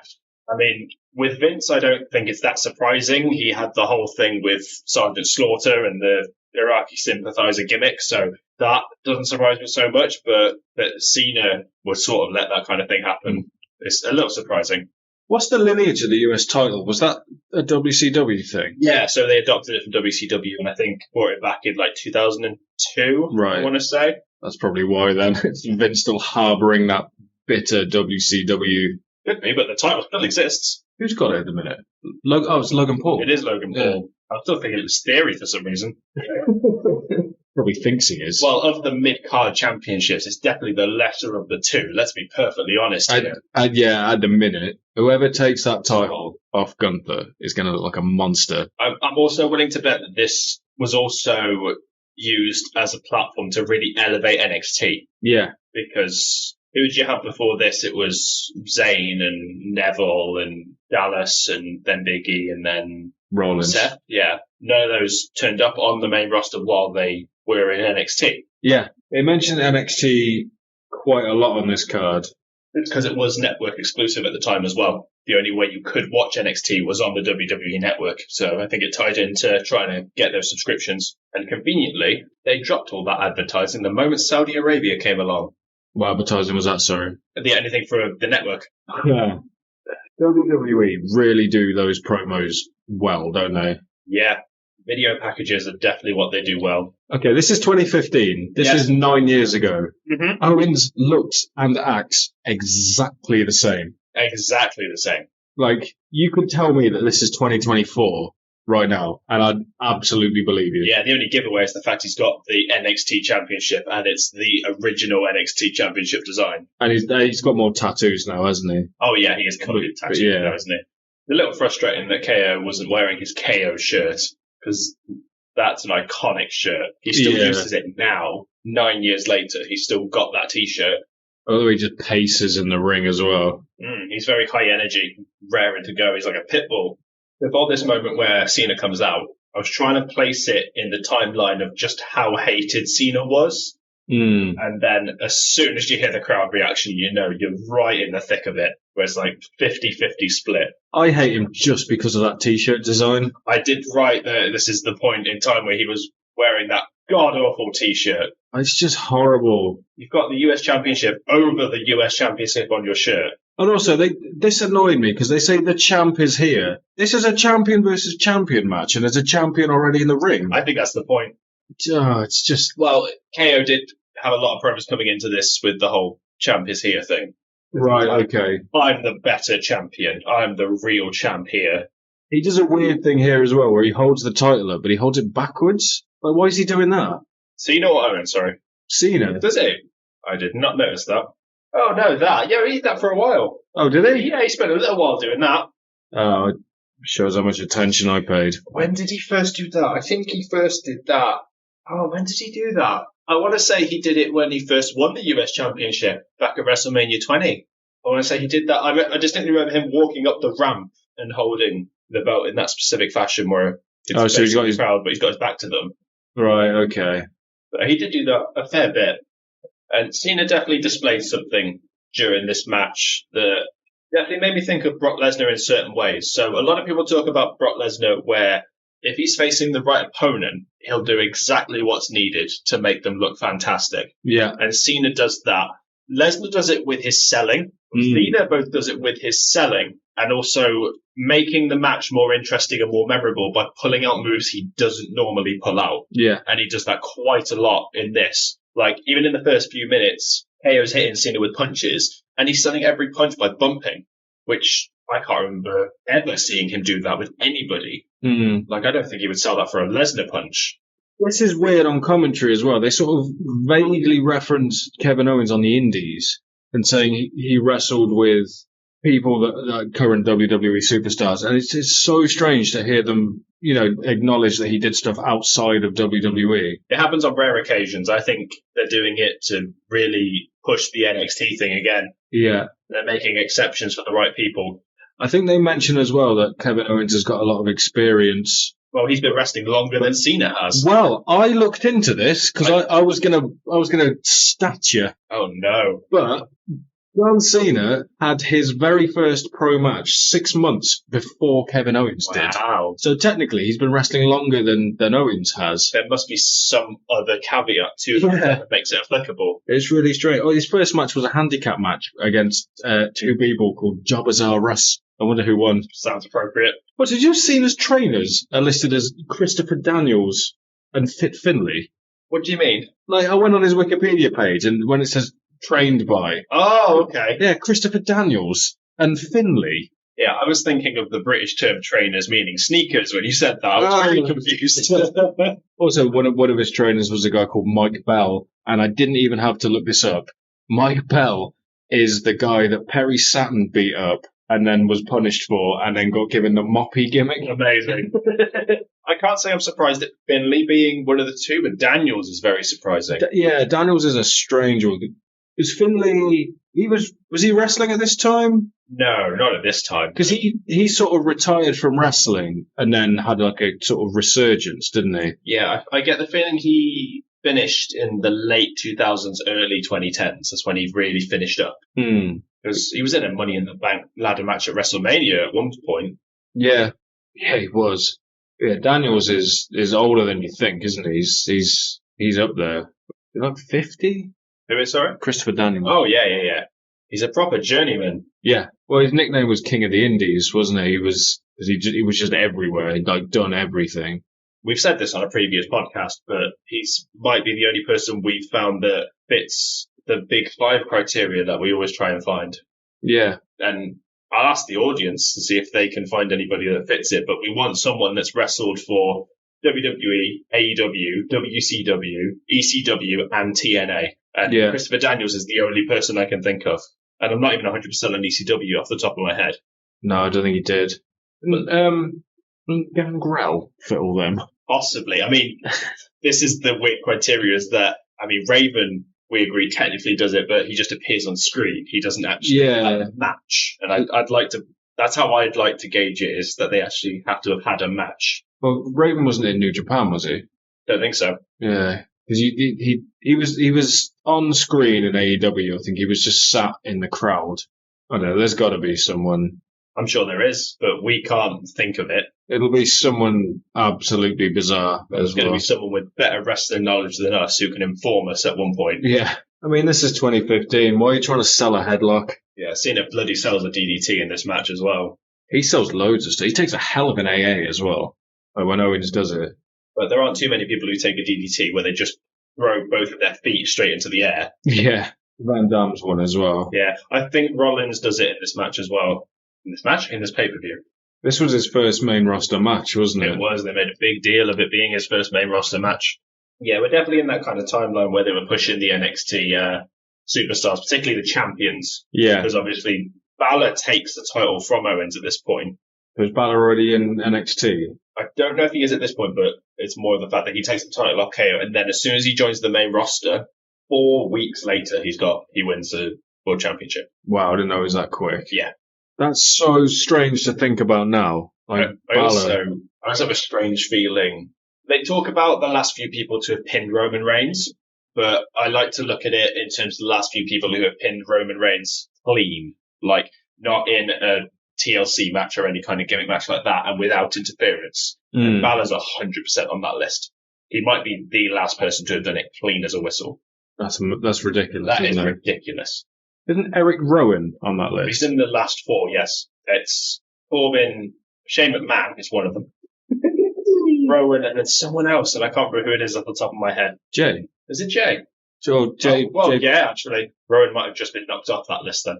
But my point is, I think it was Balor's actual Raw debut. He won a fatal 4-way to start the night, and then he beat Roman Reigns later that night. That's mad. That was to face Seth for the title. Didn't even need to demon it up. No, they had to introduce it in the right way, though, didn't they? This camera angle for the cannonball is really good. Yeah, they love that camera angle for it because it's. And one thing I noticed particularly about that shot, because WWE very rarely do this, when they do a slow motion replay, at the moment of impact, they bring it back into full speed to make it seem more impactful. But Kevin Owens moves with such force they didn't need to. They just kept it in slow motion, and it still looks devastating. The hashtag looks really strange to me. It looks like it says like Cenavas Owens. Like they haven't capitalized the V. I don't think they ever do. But it looks like Cena versus. It's just one word. Canavs. Yeah, Canavs Owens. Some people would have been very confused by that on Twitter. They really pushed Twitter in this as well. Like I forgot like 2015 was like trending, and then all the tweets going on the bottom of the. Yeah, this is the time they brought it up, and it was a big, big thing. Also, later on as well, when Ambrose comes out, it shows his Twitter handle. Yeah, they did it with everybody, I think. Everybody that applied. He doesn't have any social media or anything, does he? Not anymore. Yeah. Have we missed the moonsault spot? No, we haven't. It's a swanton, isn't it? No, no. He does do that later. Or we missed the moonsault spot, because that's amazing. There it is. Hashtag WWE Chamber. #1 trend worldwide on Twitter. Who cares? Well, Michael Cole seems to care a lot. Elon Musk, maybe. Wow. Not at this point in time, especially. He's got his eye on it at this point. He's too busy trying to make cars. Here it is. There's a moonsault after they say on commentary earlier on in the match, you won't see any high flying. He does a bit in this. Yeah, it's what he's good at. Who's that size being able to pull the high flying moves he does? In his little jump to the pin. Does it every time where he does it and then it's like a nice little bouncy mat, that's why. Tornado DDT from Cena. When have you ever seen him pull that out? Owens' head was nowhere near the mat either. No, but can you tell he doesn't do it very often? Yeah, he also pulls out a springboard stunner during this match at one point. Yeah, it's weird seeing it on Owens, isn't it? Yeah. Well, yeah, I didn't even think about that, but just to see Cena doing a stunner like that. Also, when Cena's got his head down like that, I was checking for his hairline, because he's got that bald patch, hasn't he now? And his hair, it does come forwards a little bit, because he shaves it at the back, look. So maybe it was running away from him then. Well, it's just 15 years of wearing caps. I always wear a beanie. Beanie's different. Beanie will pull it the front of your hair. A cap will rub on the crown. Yeah, maybe. I used to wear a lot of beanies, and that's why my hairline's not the best. Mine's not the best either, to be fair. Yeah, your hair's quite dark, so it hides really well. The tattoos help as well, obviously. Oh yeah, I'm preparing for the hair loss already. Just go full Bam Bam Bigelow, you'll be fine. I mean, I'm almost there. I know. To be fair. Yeah, this is weird. He goes for like the package pile driver and just switches it into a powerbomb. He teased it a few times in WWE. Like I remember seeing it. He did it in NXT as well. I'm willing to say Vince wouldn't let him do it. Oh, 100% no. Like Triple H would have let him do it, but Vince was like, no, you can do something similar, but not a pile driver. Not a pile driver, and definitely not a package pile driver where the guy can't protect themselves. Yeah, AJ Styles, you ain't. See, you're talking to him while he's upside down. I didn't see that. Looked like his mouth was moving, but he might just be saying, fuck, I'm upside down. Wow, Cena's not exactly known for his subtlety when it comes to stuff like that. Now Shinsuke now comes to mind. Yeah, ridiculous, isn't it? Yeah, I will give this to Owens as well. He's got a bloody good creative mind. Like, I'm pretty sure it was him that came up with the KO Mania thing. That's genius. Yeah. Oh, isn't stunner? Yep, it was. Oh, yeah, that crown is shaved quite high. Yeah, he might have known it back then. But it's not baby smooth, so I don't know. Yeah, that's so weird to see Cena doing a stunner in any capacity, let alone that. Yeah. That. Hell of a move as well. So Cena goes for a superplex, and Owens counters by basically giving a superplex of his own, but from his vantage point. Yeah, it's... And then here comes the senton. I didn't know what he was going to do here. I felt like when he was going up, he was going to do the frog splash. And then he pulls out a bloody senton. Yeah, I think Cena was a bit too close for a frog splash. How many armbands has he got on as well? 6? Cena? Yeah. He's got 2 on his wrists and then 1 on his... 2 on his wrists. Oh, 5. Oh, he hasn't got 1 on that arm. Right. So did you find that ending came out of nowhere as well? I think that was kind of the point, because Owens just pulls a pop-up powerbomb out of nowhere, and I think it's the second or third he's done that match, and it gets the job done to beat Cena. But I don't think anybody seriously expected Owens to win, which is why I think they did it like that. Sometimes it can be more effective that way, and this was by far the best match on the card. Yeah, no doubt. Look at that. That kid dressed in all blue, all Cena blue, is practically crying, beside themselves. That clothesline in the replay as well properly catches like Owens right in the nose. It makes it nice and easy for him to flip over for that selling, though. He's an interesting looking guy, isn't he, Kevin Owens? His eyes look a bit too close together. And he goes a bit cross-eyed sometimes. Maybe. Is it just me? No, I don't think you're wrong, but he's just a ball of charisma. That's why. Yeah, I love his t-shirt tan as well. Oh, yeah. That line made me laugh, where he says he has some veteran advice for John. Yeah, and as we just said about the debut matches, it's funny, isn't it? Yeah, I think that's what the line was supposed to insinuate, but I don't know. Don't know anymore. I'll have to get pointed that out. I've just flipped everything. Didn't he do that powerbomb on Mark Henry once? Oh, I don't know. I like to think he did. He did it on someone that was just like, oh no, he shouldn't be doing that. Yeah, Kevin Owens makes me laugh with his crowd work. I remember at a house show, he went up to a camera and said, he was facing Sami Zayn at the time, and he literally said, well, why do you laugh at that? Corey's fucking pout makes me want to punch him so hard. Yeah, he's fucking brilliant at it. Is he supposed to be a heel? Because he's just definitely. Oh. He's never been a face.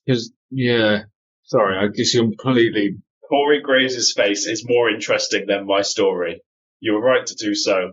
Yeah, his tooth to gum ratio is really strange. It is really strange. And he's got really small teeth. I mean, I am not one to talk about teeth. Neither am I. But I've got massive teeth. I mean, we're English, it's fine. True. Whoever's decision it was to put Booker T on like a talk show panel where he has to talk is an absolute genius, and I want to shake their hand. But they're also an absolute madman. Yeah. The only one taking this seriously is Byron Saxton. I think that's just his demeanour. I don't think Byron has it in him to joke. He's not capable of that emotion. Yeah. Now, I never got this gimmick. The Bo Leave gimmick never worked for me. Yeah, it was a really weird one, wasn't it? They say on commentary, I'd hate to follow that match. Yeah, you're not wrong. I mean, if that was me, I probably would have gone into business for myself. You might have. And I wouldn't have spoke. I would have been like, we're going to the ring, we're going to get this match over, and we're coming back. There's nothing getting over in this match. Yeah, but it's Bo Dallas. He's not particularly experienced, is he? Well, third generation wrestler. Yeah, but second at this point, he hasn't been wrestling for long in front of people. Yeah, that's the point. Him and Bray, like second or third generation wrestlers, but they only ever wrestled in like the WWE system, didn't they? Pretty much. I mean, if you think about it, Bray, he was 36 when he passed last year, so he would have been 27 at this point. And he joined 3 years before that, I think, the Husky Harris thing when he was on the main roster. I think it was 2012. So he was 24 years old. Hack without a beard. And with a full hair, no shaving and undercuts and sideburns. Let's not forget the sideburns. Doesn't look right anymore, does it? I think it doesn't help. He's got quite a bulbous head. Yeah, his ears stick out a little bit, don't they? Neville. Yeah. What was his first name? Adrian. Adrian Neville. Tell that to Bo Dallas. Yeah, sorry. Oh, so Neville's got a mouth guard in. That's weird. That is weird. What's Bo's real name? I'm completely blanking it. Dave Rotunda. Dave Rotunda. Why not? There's Wyndham and... Exactly. Mike? Taylor. His name's Taylor Rotunda. Oh, Bray came off the worst with that, didn't he? With Wyndham? Yeah. Well, there's a reason he was named Wyndham, let's be honest. Yeah, true. That's quite a cool name, to be fair. Windham. Crowd is silent for this. Are you familiar with Corpus Christi? Corpus Christi? Corpus Christi, Texas, where this is being held. Oh, is it? Yeah. I'm not... What do you mean? Am I familiar with it? Infamous for their quiet crowds. Oh, are they? Yeah, I don't know why they're right, okay. pay-per-view in Corpus Christi. Neville's moonsault to the outside. How does he do that in slow motion? He's the man that gravity forgot, Jack. It's just... I'm trying to work it out. Is it like he just arches slower or does something? But I don't know. He just seems to be in the air. It might be something to do with vertical leap. Yeah, maybe. But enough power in his legs where he's just floating for far too long. Yeah. Yeah, like, I still don't understand the Bo Dallas gimmick, but it seems like they're trying to do the annoying kid at school who wanted to be class president. That's what they're trying to do. Yeah, maybe. So how tall is Bo as well? He was almost as tall as Pac when he was on his knees. I want to say 6'1", 6'2". Because Pac's not a tall guy, is he? Not particularly, but I think that works to his advantage with his moveset. Yeah. He's got a very low centre of gravity. You know what his real name is? I used to. Ben. Oh, Ben. Ben. I don't know why. I find that so funny. Wrestlers' real names sometimes are just like Triple H is Paul. Because he doesn't look like a Paul. It's no Colby Lopez, though, is it? That's a great name, though. Colby? I always thought Ziggler's real name, Nick Nemeth, is so much better than Dolph Ziggler. That's what he's going by now, so it doesn't matter. Yeah, it's got that alliteration in it as well, and it's perfect. Let it go, JBL. Did it once, and he apologised. What more do you want? And now they're arguing about baseball. I did try and work out what sport they were talking about. Yeah, you don't know a lot about the sports ball, do you? I know. I know Wrigley Field is a baseball field. That's all I had to go off. Right, okay. I mean, there's not much else to talk about with this. No, that is true. Yeah, Bo, you do your thing, mate. There is a bit where there is a single fan chant. Yeah, I heard it. Let's go, Neville. Do join in. After about four goes over, he does join in. But here's the extent of my notes. Bo Dallas versus Neville. Neville wins via red arrow. That's all I've got. I mean, you're not wrong. Where do I put my feet? I mean, I wrote Crowder just not into this at all. Nope. I mean, this was the death slot, basically. It was going to be. There it is. There he is. Let's go, Neville. Oh, it's just so sad. I mean, if you go to a wrestling event and there is a lively crowd, it is surprisingly easy to get a chant started. 100%. As someone who went to All In last year, it goes both ways, depending on where you are. So where I was, like one row behind me and a few seats over, there were an American couple who just would not shut the fuck up trying to get chants going. But most of the chants were kind of coming from the floor, which was kind of annoying because I wanted to join in. Yeah, that crowd have been like quiet throughout this whole thing. They still pop for the red arrow. They know it's coming though, don't they? Yeah. But the only annoying thing about this man is that he takes so long to do it. And it's very rare someone moves for it. I think it's because he has to be so precise. But I don't recall ever seeing anyone move out of the way for that move. No, I can't think of it. I mean, it might have happened, but... I'm pretty sure it has happened, but I can't recall it happening. But maybe because there's so much momentum going into it, it might be too risky. That's another gimmick where it just doesn't quite make sense as Neville as a superhero. I don't think he was as big of a comic book nerd as, say, Shane Helms was. Yeah, they wanted to do a Mighty Mouse gimmick with him, didn't they? Yeah, ridiculous, isn't it? So when I was watching this, I completely forgot that they put blue contacts in Roman at one point. I didn't actually notice until the end of the show that that's what they did, and that it was during that time where they were trying to give Roman the whole blue-eyed baby face thing. But this is a backstage segment with Dean Ambrose, Roman Reigns, and Triple H. And Triple H, being the shit-heel authority figure that he is, says that Roman cannot come out during the match. And if he does, Ambrose gets disqualified. Ambrose is like tall, isn't he? Yeah, pretty tall. And like I don't see Triple H as a tall person, but in this, I don't know if it's the way they're framed or the way they're stood, but Triple H looks taller than Ambrose in this. Yeah, well, Ambrose doesn't have the straightest of postures. He stood pretty straight here though, because he does normally he slouches down. Because he does that Barry Windham thing where he sort of slouches, and he's taller than Reigns. Look. Yeah, well, I think that is framing. Look at the size of their heads, and that gives you a good idea.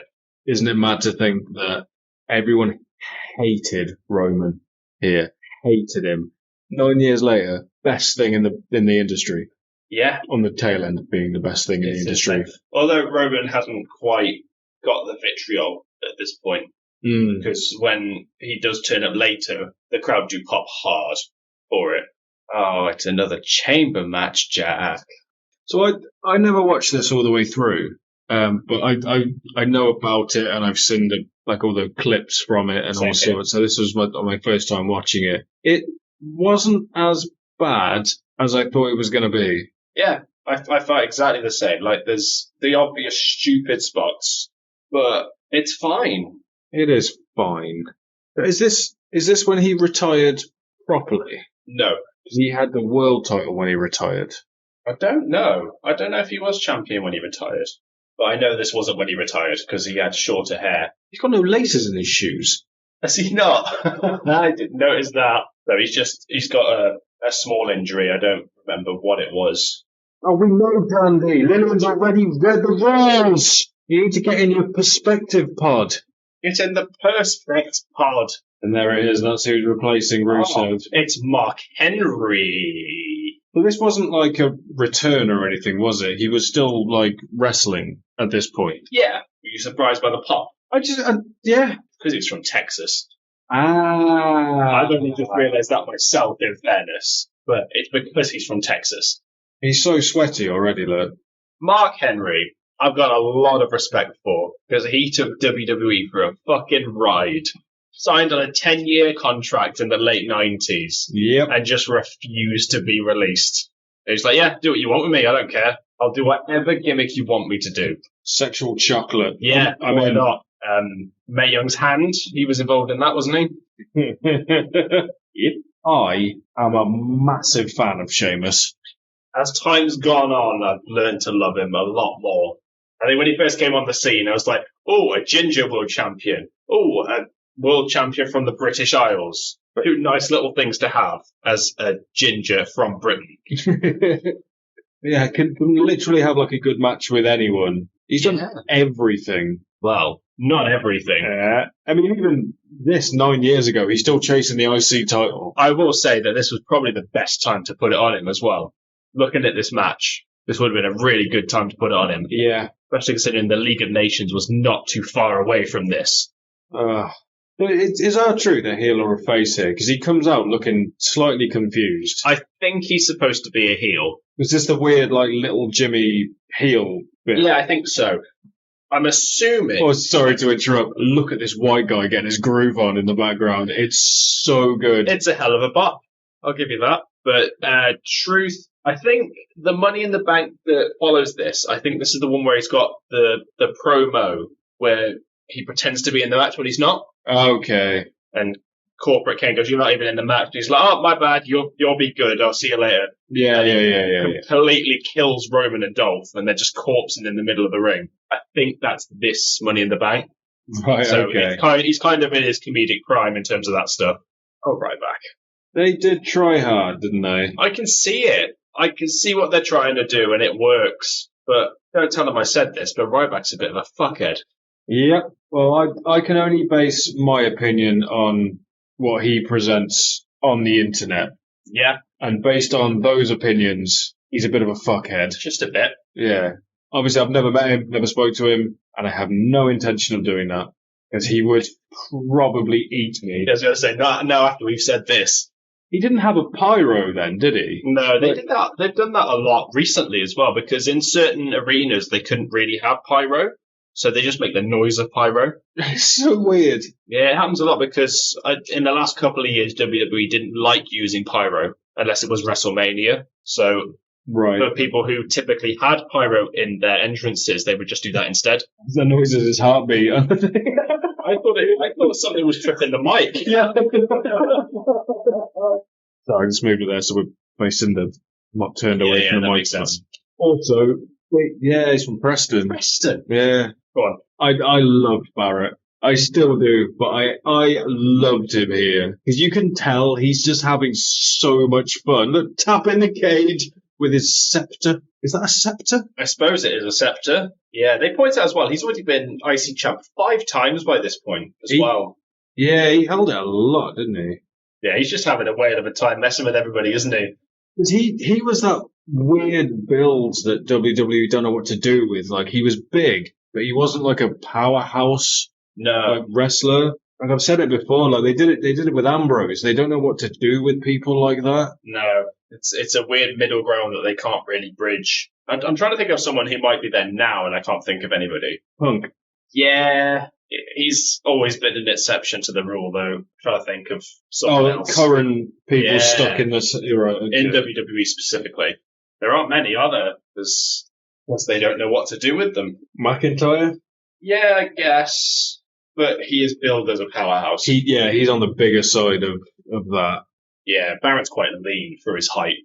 He leaned out a bit, I seem to remember, because he was pretty big at one point and then leaned himself down. He was never massive. He's tall, but he's not tall enough to be considered a tall wrestler. Yeah, I think that's fair to say. You point out as well that because Ambrose was always a bit of a tricky one, but he's quite lean at this point in his career. You see him later in the match, and he looks quite small. Like, Seth looks bigger than him in the actual match. Whereas I think it was 2018, about a year before he left, he really bulked out when he took that time off, and he came back with that weird germaphobe gimmick. Yeah. And he really bulked out at that point, and that's when he sort of became John Moxley again, because he cut his hair, and he just looked a lot thicker than he does here. His arms are quite small in his title match. I don't know if you noticed this as well. The amount of times Barrett says boom. Yeah. And it's good at first. It's like, oh, well done. You got boom over before Adam Cole. Well done. That's the second one. Just skipping in the background. He's just having a whale of a time being a dickhead. What does that say on the back of his... as I was saying this, I got it. It says Bullhammer and then Bullhammer. King Barrett, doesn't it? Quite boring as gear goes. So this is when he was using the Bullhammer elbow, wasn't it? Yes. Instead of that. Was it Wasteland? He uses the Wasteland in this match as well. Oh, okay. He just do the Wasteland at some point. What was his other move as well? Yeah, you're asking the wrong person there. The Winds of Change? That name sounds familiar. What was it? It was just like a Bossman slam, wasn't it? Or like a sort of Black Hole Slam type thing. He does that during this match at one point as well. But it's definitely not used as a finisher. It's used as a transitional move during this match. They definitely picked the right two to start the match, though. Oh, yeah. Ziggler had to be in the first two, but who else are you going to have? Sheamus? I guess. I mean, Sheamus is too much of a brute, because he would have just thrown Ziggler around, I think. Well, as we see throughout the match, there's a very good reason they didn't put him first, because he's the one with all the shenanigans. Yeah. Also, to circle back to the New Day match, yeah, Henry is in the same pod that Big E went charging into. No, because that's flipped round, isn't it? Yes, you're absolutely right. I couldn't remember off the top of my head who was where in this particular match. Yeah, it's on the far corner, isn't it? So there. Yeah, that's the one you're pointing at. For our audio listeners, it's that one there. Yeah. So hilarious. It's fine. You'll laugh at yourself when you hear it back. It's gallows humour because of this match. Yeah, Barrett just loves making noise, doesn't he, really? You can hear his, like, real accent when he's, like, trash talking. Yeah, because he puts on the northern part of it a little bit, doesn't it? Doing promos especially. Well, no, because he's from Preston, so he just but you can proper hear, like, the northern, like, draw when he says, "You want some of that?" I was going to say, I don't really remember him ever hiding it. It's like, I'm afraid I've got some bad news. Yeah, I think he hams up the English part of it. Yeah. It's like Regal, when you hear Regal's real accent, it's really strange. Because he sounds like that as well. He's got that proper northern thing to him, hasn't he? So Truth joins the match, and Barrett just kicks the shit out of him so he can't get in the match. Yeah, and the commentators go absolutely mad, like he's a genius. Like he's breaking the law and no one's ever... It's a legitimate strategy. Yeah, he's allowed to do that. Like, what are you doing? I will say, I can't remember Truth doing anything stupid in this match. Very out of character. Yeah. Is there going to be a boom? Oh, I thought there'd be a boom. No boom. That's a bit of a nasty bump. Barrett whipping Ziggler straight into the ring post from the outside. And he does the Bret Hart thing, doesn't he? He just goes like chest first into it. Yeah. I watched Stevie Richards' video where he breaks down the Bret Hart bump. And apparently Bret Hart did it because he said he had a sore back and he didn't want to go into the turnbuckle, so he just ran into it like chest first. But then he takes a back bump afterwards. So I suppose hitting the canvas is a lot softer than hitting the turnbuckle, I guess. Don't know. I think it's probably the same amount of padding, just spread more evenly, that's all. I don't know. It's Bret Hart as a method to the madness. He knew what he was doing, didn't he?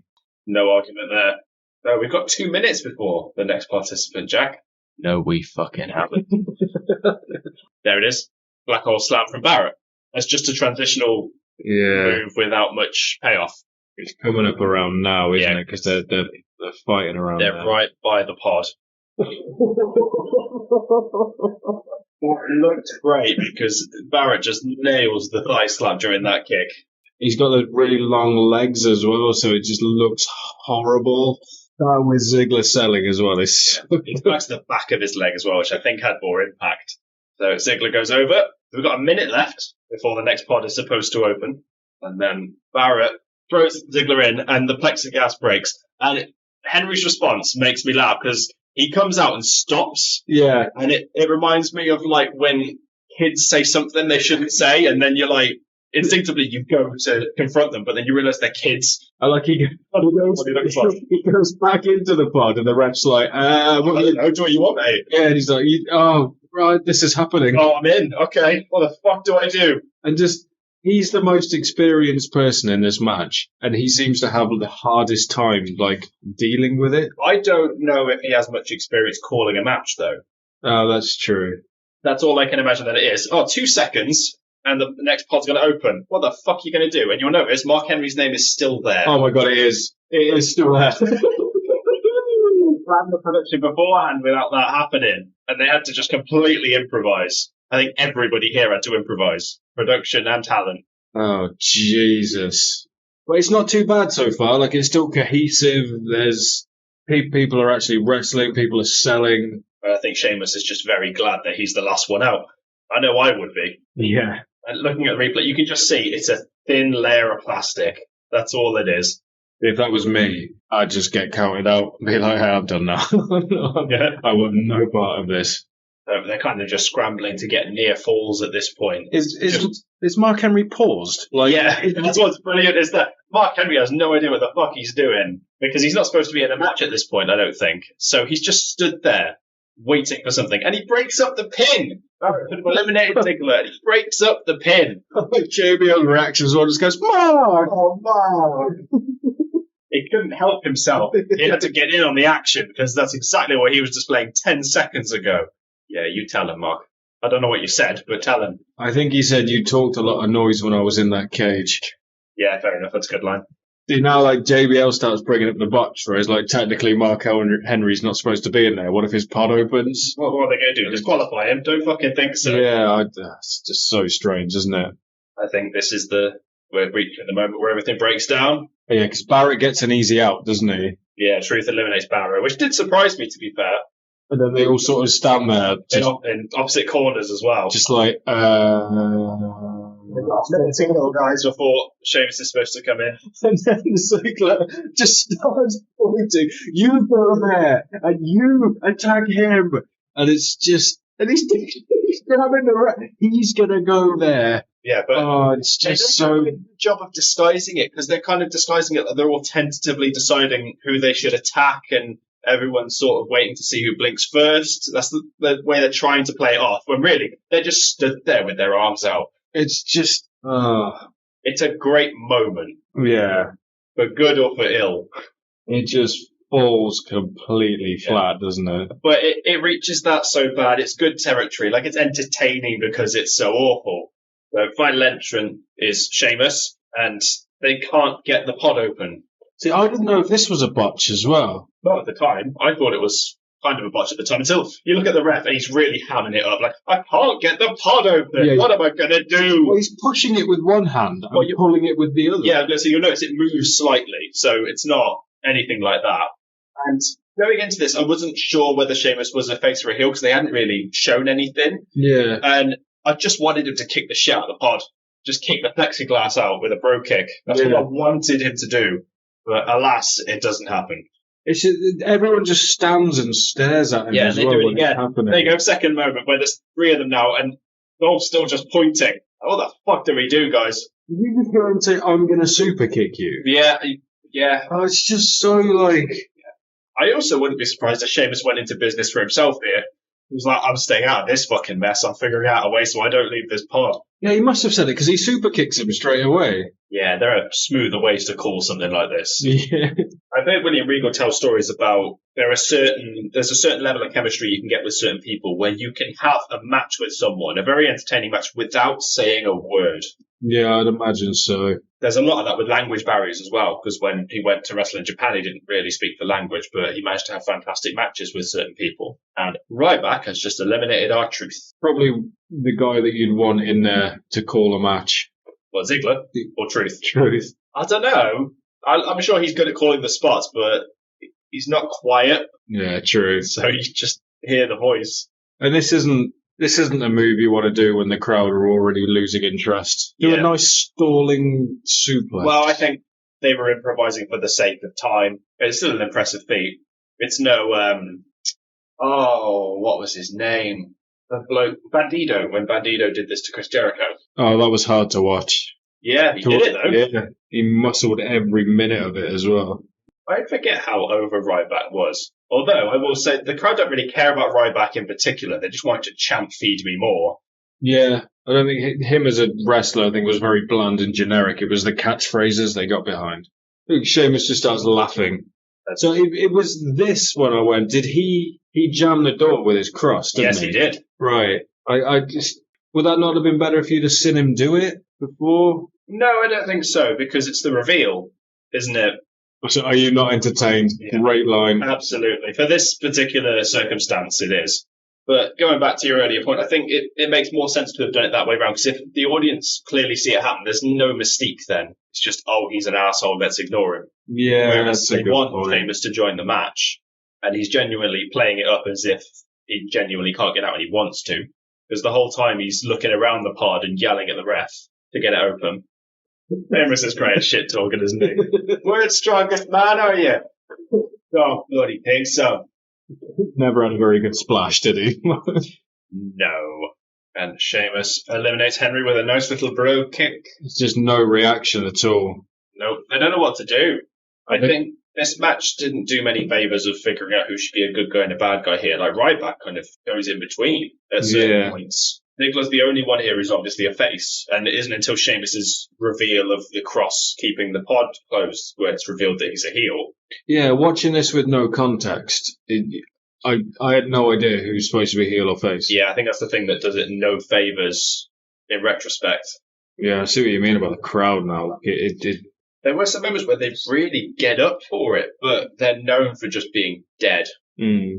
Anytime you see a Raw or a SmackDown there, you see a lot of comments after the fact saying that crowd was absolutely awful. And they always keep coming back to Corpus Christi. I think it might be because Texas has a high population, so they can guarantee seats. Well, it's like Japanese wrestling, the crowd are silent as well. Yeah, that's a culture thing there more than anything else. It's more very respectful. Yeah, I was going to say it's a respect thing, isn't it? I distinctly remember Wrestle Kingdom a couple of years ago. It was Ospreay versus Okada as the main event. And the crowd were that silent throughout it. Ospreay says, you can hear a fucking pin drop. Like, it throws him off a little bit. Yeah, I bet it would.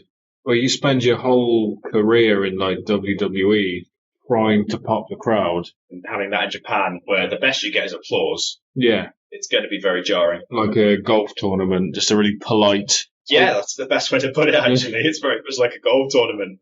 Oh, you took a Canadian destroyer from the top rope, did you? Well done. I never understood that DDT. Like, the momentum just doesn't make sense. It's exactly the same as the zigzag. That's why. Yeah. Oh, it is, isn't it? Yeah, it's the same way the momentum shifts. It's no devil inside. You remember that finisher? No. You don't remember Jordan Devlin's old finisher? I don't know if he still does it, actually. Was it the suplex from the floor? Yeah, so he's the one lying down as it starts. Right. And he pulls himself up, and it goes into a DDT or a slam of some kind. But if his opponent sandbags, he can't do anything. Yeah. So it doesn't make any sense in kayfabe. Oh, it's weird. And Sheamus has just eliminated Dolph Ziggler, so we're down to Sheamus and Ryback. And anyone who's ever paid attention to wrestling knows that Sheamus has never been Intercontinental Champion. So who the fuck's going to win this? Sheamus's hair there, where it's not like pointed like a mohawk is. Yeah. Do you remember those like little toys, trolls? Yeah. Yeah, he looks like it just happens to go around the back of his head as well. I think the like braided beard as well sort of adds to it. Yeah, I can't remember if they had done this at this point, but it's very much Beaker-esque when he's been in the ring for a little while and the mohawk splits a bit. He looks like Beaker from the Muppets. It took me a minute. I was like, what are you talking about, Beaker? Yeah, I get that. They go in the lab coat. Yeah. At one point, they actually do a backstage segment with Sheamus and Beaker. Oh, they do. Yeah, Sheamus is like, say hi to Auntie Anne for me. Why are you pointing at Daniel Bryan? I think he was pointing at the belt. Yeah, well, they've got history, those two. Is this is before? No, this is after the 17-second match. It's like 2 or 3 years afterwards. That's a thing that happened, isn't it? Yeah, I think it was WrestleMania 28. I think it was 28, and this is just after 31. So I think we're 3 years removed from it. Oh, because yeah, Sheamus had the spiky hair before, didn't he? Not the. I mean, he's got spiky hair now, but like not the mohawk. The full Beaker do. Yeah, that's it. That's it. He went full beak. It's the only time the crowd pick up is when he tries to get them going with the feed me more chance. You ain't getting back in the pod, Sheamus. Actually, I don't know if this was a botch either, because it looks like he's trying to get his... Yeah, I think it is. That just made a really flat noise, didn't it? He just goes into the pod, it just goes... Yeah, there's a lot of weird moments here when they're trying to do some moves, but then Sheamus gets the Celtic Cross on the steel on the outside, and it sounds awful. Yeah, doesn't sound good. It's a good job Ryback's got a lot of fucking padding. He's got a big head, hasn't he, Ryback? Yeah, he's got a big everything, let's be honest. Yeah, he looks like an overstuffed burrito. That's how big he is. Yeah. Ryback doesn't want to take those looks. Yeah, I think he's actually trying to get away. Yeah. Right, that's enough of that. Over my shoulder. I mean, I don't blame him. I don't want to take those forearms from Sheamus. I wouldn't want to take forearms from you. Look at that plexiglass just on the floor there. Oh, it's just so sad. Destroy each other, says the king. Wow, the king's good for that. He loves a good high-pitched scream, does our king? Yeah, it's very annoying that Ryback does a powerbomb into the chains while holding on, but because it's chain, it makes no noise. Yeah. But Ryback hits the shell shock after powerbombing Sheamus into the ring, and Ryback wins the vacant IC title. That match is not as bad as his reputation would have you think. Yeah, like first time watching it all the way through, and I was like, it was there. It was. Yeah, even the bad moments are still somewhat entertaining. Yeah. I mean, so something they say, why can't I talk, Jess? I don't know. They've mentioned a very humble Ryback.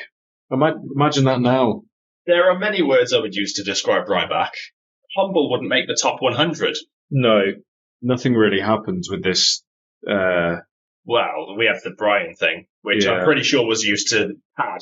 This promo goes on a while. It goes on quite a while, and what's the most annoying thing is that Ambrose is the only one who speaks in it. He goes on about you betraying your brothers and stuff as well. That happened like a year before this, didn't it? Something like that. I was trying to figure out the timeline myself. Get over it, man. But I also don't think it's a Seth Rollins feud at this point without hearing his witch's cackle. It's not right. Yeah. Because when the Shield broke up, I might be remembering this wrong, but it did take them a while to start feuding with other people, didn't it? They were still associated for a while after the breakup. Yeah, I think so. I know Ambrose had a couple of matches with Seth Rollins. I think there was a Hell in a Cell match, which is quite highly regarded. So the one where they both fall off the side of the cage. Yeah, I think so. And this is Burn It Down. Yeah, that's weird not hearing the Burn It Down during the theme. Although I really like this theme. Burn It Down or not, it's still really good. And Seth Rollins has been one of those people who's managed to reinvent himself quite a few times and make it work. Not many people can do that anymore. I tell you one thing that makes me laugh. JJ Security, like, holding back the crowd, don't touch him. Already held back by the barrier. And I think Joey Mercury as well keeps checking, like, his headset. Like, what would someone be saying to him there? Yeah, no, make sure no one gets near him. No, we are. What's that guy over there? No chance, mate. Yeah. While these entrances happen, I want to point out something I noticed at this point. So up to this point, like J&J Security weren't mentioned, and I was thinking this might be the first pay-per-view we've had during this run for a long time, where every person on this card has been someone we haven't seen in a previous episode, and then Joey fucking Mercury of all people turns up. That man will be the bane of my life during this podcast. I can see it now. Yeah, I thought we were going to have a similar thing with Kevin Sullivan. Yeah. But that didn't. Well, this time we'll pick. Is that really? Everyone's making their debut? On the podcast? Yeah. I think so. I was trying to think of it in my head. So let's go through the matches quickly while Ambrose makes his entrance. So we open with the tag team one. No one in the New Day has been in a previous show. Tony and Darren Young, no. Los Matadores, no. Yeah, you're right. Who were the other team? Who am I forgetting? Lucha Dragons? Lucha Dragons, Kalisto and Sin Cara, no. Yeah. It might be because this is the most recent show, obviously, but there's obviously a lot of crossover. Brie Bella, Paige, Naomi, no. Neville and Bo Dallas, no. John Cena, Kevin Owens, no. We did... ECW, the Senators member, I think, is the most recent apart from... Yeah, because Sheamus was in ECW, wasn't he? Yeah, for a brief period. Must have just been... And then everyone in the IC match... Oh, truth, I tell a lie. We've had Ron Killings. Right, yeah. But we were still close.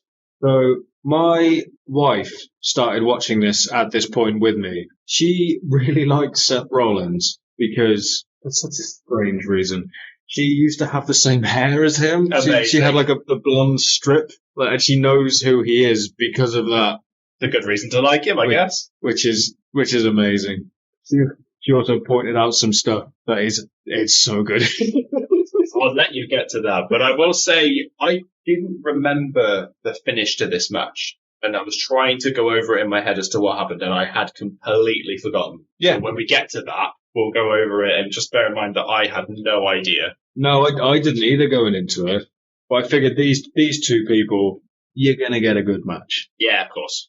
I will say it's a good match, but it's a pretty bog standard match. There's a lot of shenanigans, and it goes on possibly 10 minutes too long. Yeah, and there's not much it doesn't feel like a blood feud like it is. Yeah. It doesn't feel like there's a massive amount of history. If you look at, I think Rollins always had more history with Reigns than he did Ambrose. I think Ambrose was kind of the third wheel in the Shield breakup because Rollins hit Reigns first. Yeah. Rollins feuded with Reigns a lot more. Well, Reigns and Rollins had the tag titles together, didn't they? And yes. Ambrose had the US title. That is right, yeah. And defended it twice, 3 times, was it? Or something like that. Whereas Ambrose was US champ for a year and a half. Yeah, it was nuts.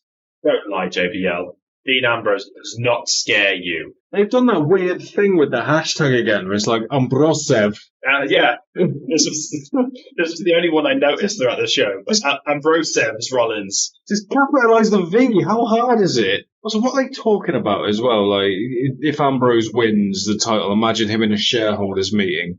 How many? Shut up. I imagine there's a bit of truth to it. Because obviously you are representing the company as the face of it. Probably the reason Reigns has been champion for as long as he has. But when you think back to some of the titles, imagine that, like, Jack Swagger. Well, he was world heavyweight champion. That's the secondary title, let's be honest. Yeah, that's in the history books as correct, isn't it? Yeah. This is why the WWE Championship was held in that high regard. Ambrose lying down in the ring is so funny. Just out of boredom to mock him, just lies completely flat in the ring. What a lunatic. He's so crazy. And he's got a fringe. Yeah, I never understood that nickname. It's because he's got a fringe and he's crazy. That's literally all it was. Was that it? Yeah. Wrestling's stupid, isn't it? Yeah, I fucking love it. The fact that wrestling is stupid is pretty much the reason we started this podcast, Jack. Yeah. You see what I mean about Ambrose's physique, though? Yeah. He looks tiny.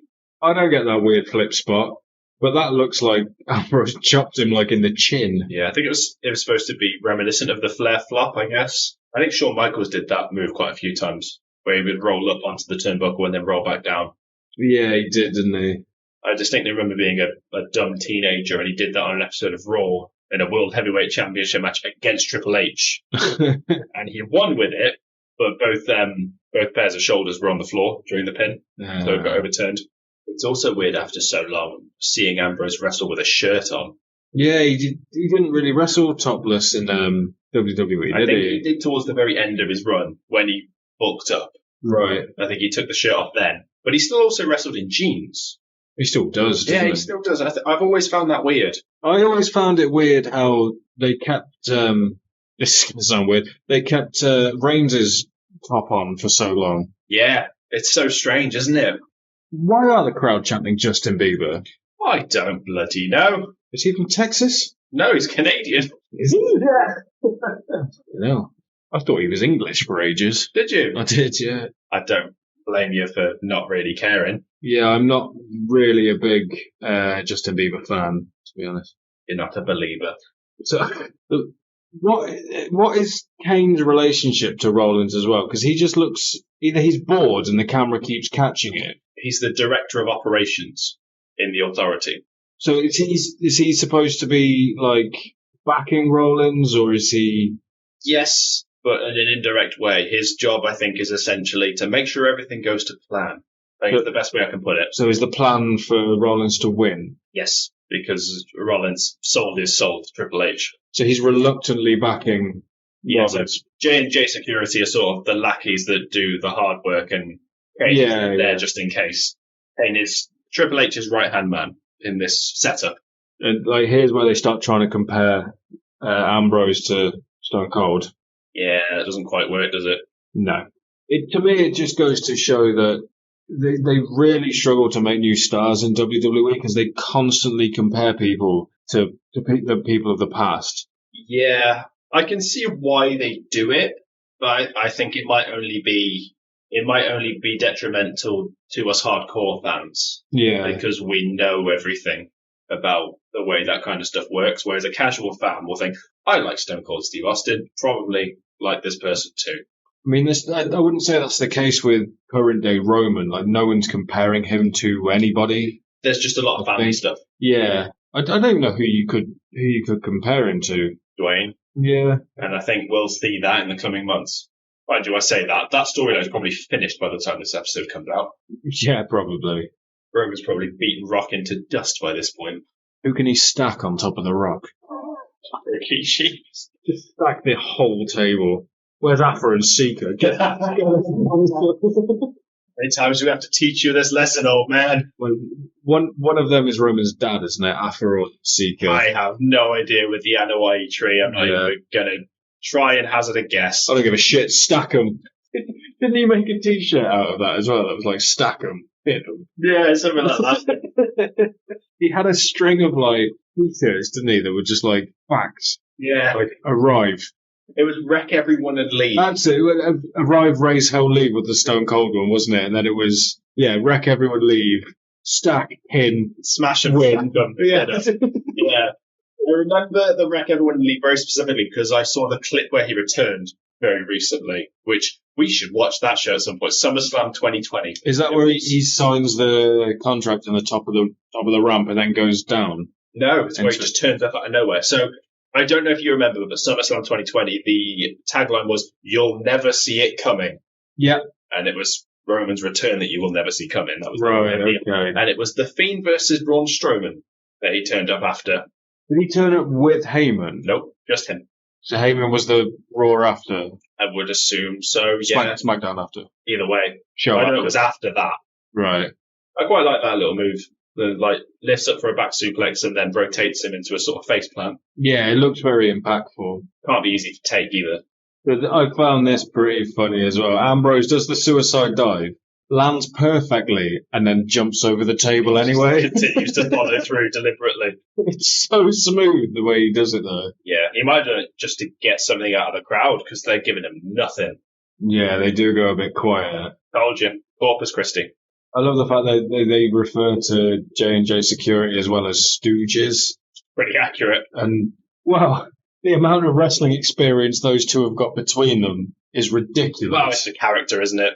I might be wrong in this, but Jamie Noble beat CM Punk for the ROH title I could see when that. he was going to WWE. Well, Jamie Noble's time in WWE, he was pretty much just a mainstay in the cruiserweight division. Yeah. Wasn't his gimmick was redneck? Yeah, essentially. He had a blonde redneck girl with him as well. Can't remember her name, but she was there. Wasn't it Layla? No, this was before Layla. Layla's not blonde either. But it was like a Gillian Hall type character. I don't know. I highly doubt it was Gillian Hall, but it was like that. Right, okay. Gillian Hall. And I'm pretty sure they weren't related, but I can't rule it out. WWE redneck gimmick, I cannot rule it out. They never did a full-on incest thing, did they? Yeah, they did. Paul Burchill. That was implied, wasn't it? It's the closest you're gonna get. Yeah, they never did like a sort of in canon. Well, they're related. And they were going to do something about Stephanie's baby. Yeah. Ambrose. Wasn't that Vince's idea? Yeah. He is a crazy man. He is mad. Yeah, he wants the show to be like a weird, like soap drama. Haven't we already seen this sequence? We have. He's done this move before. He's literally done that leg drop before, although he misses that second one. Yeah, I thought he just skipped. Yeah, weird thing I noticed as well, Seth Rollins, I don't think at any point rolls through when a move doesn't land. So when he does the Falcon Arrow and he just lands on his feet and brings his hands to the floor, he doesn't roll through like he normally does. I thought it was quite strange because he does a springboard nothing then, but he still just lands on his feet rather than rolling through. Maybe that's why his knee buckled. Maybe. I forgot his injury wasn't far from here. Because he did it on Kane? I don't know, actually. I don't know when it happened. I know he returned Money in the Bank 2016. He was gone for a while, wasn't he? No, not Money in the Bank 2016. So my wife turned to me and she went, he looks exactly like Lewis Capaldi. Oh, no. And now I can't unsee it. Oh, no, don't tell me that. Don't tell me that the lunatic fringe looks like Lewis Capaldi. That's insane. And it's the shaking wide eyes face thing. I was like, oh my God, he does. Lewis Capaldi, known for his tremors. I know, it's bad. Really bad, isn't it? But you see J&J do that thing, then Kane gets up as well, so he's like the third line of defence. Not that it did him any good, but if J&J don't do their jobs, Kane's there to pick up the pieces and make sure everything goes as it should. As if Ambrose is like, oh, I don't know which one to jump on. You were not going to hit Rollins from there no matter what you did anyway. JBL accidentally calling him Angrose, which isn't wrong. They've not mentioned JR for a while, so we should be grateful of that. Don't give them encouragement. I don't think they can hear us. Shame. I don't have a few choice words. This bump looked nasty. Like, the ref just...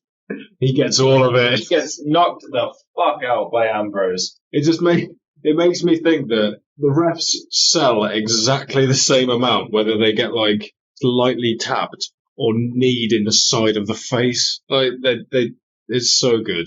It's necessary. So yeah, here we go. I think he goes for the Falcon Arrow here, and I'm pretty sure he doesn't roll through. It's the Phoenix Splash. Phoenix Splash, excuse me. Oh, he does there. Yeah, it's other moves where he doesn't roll through them. So Ambrose has hit Dirty D's, but the ref is out. But this is so weird, because I thought this would have been the visual pin.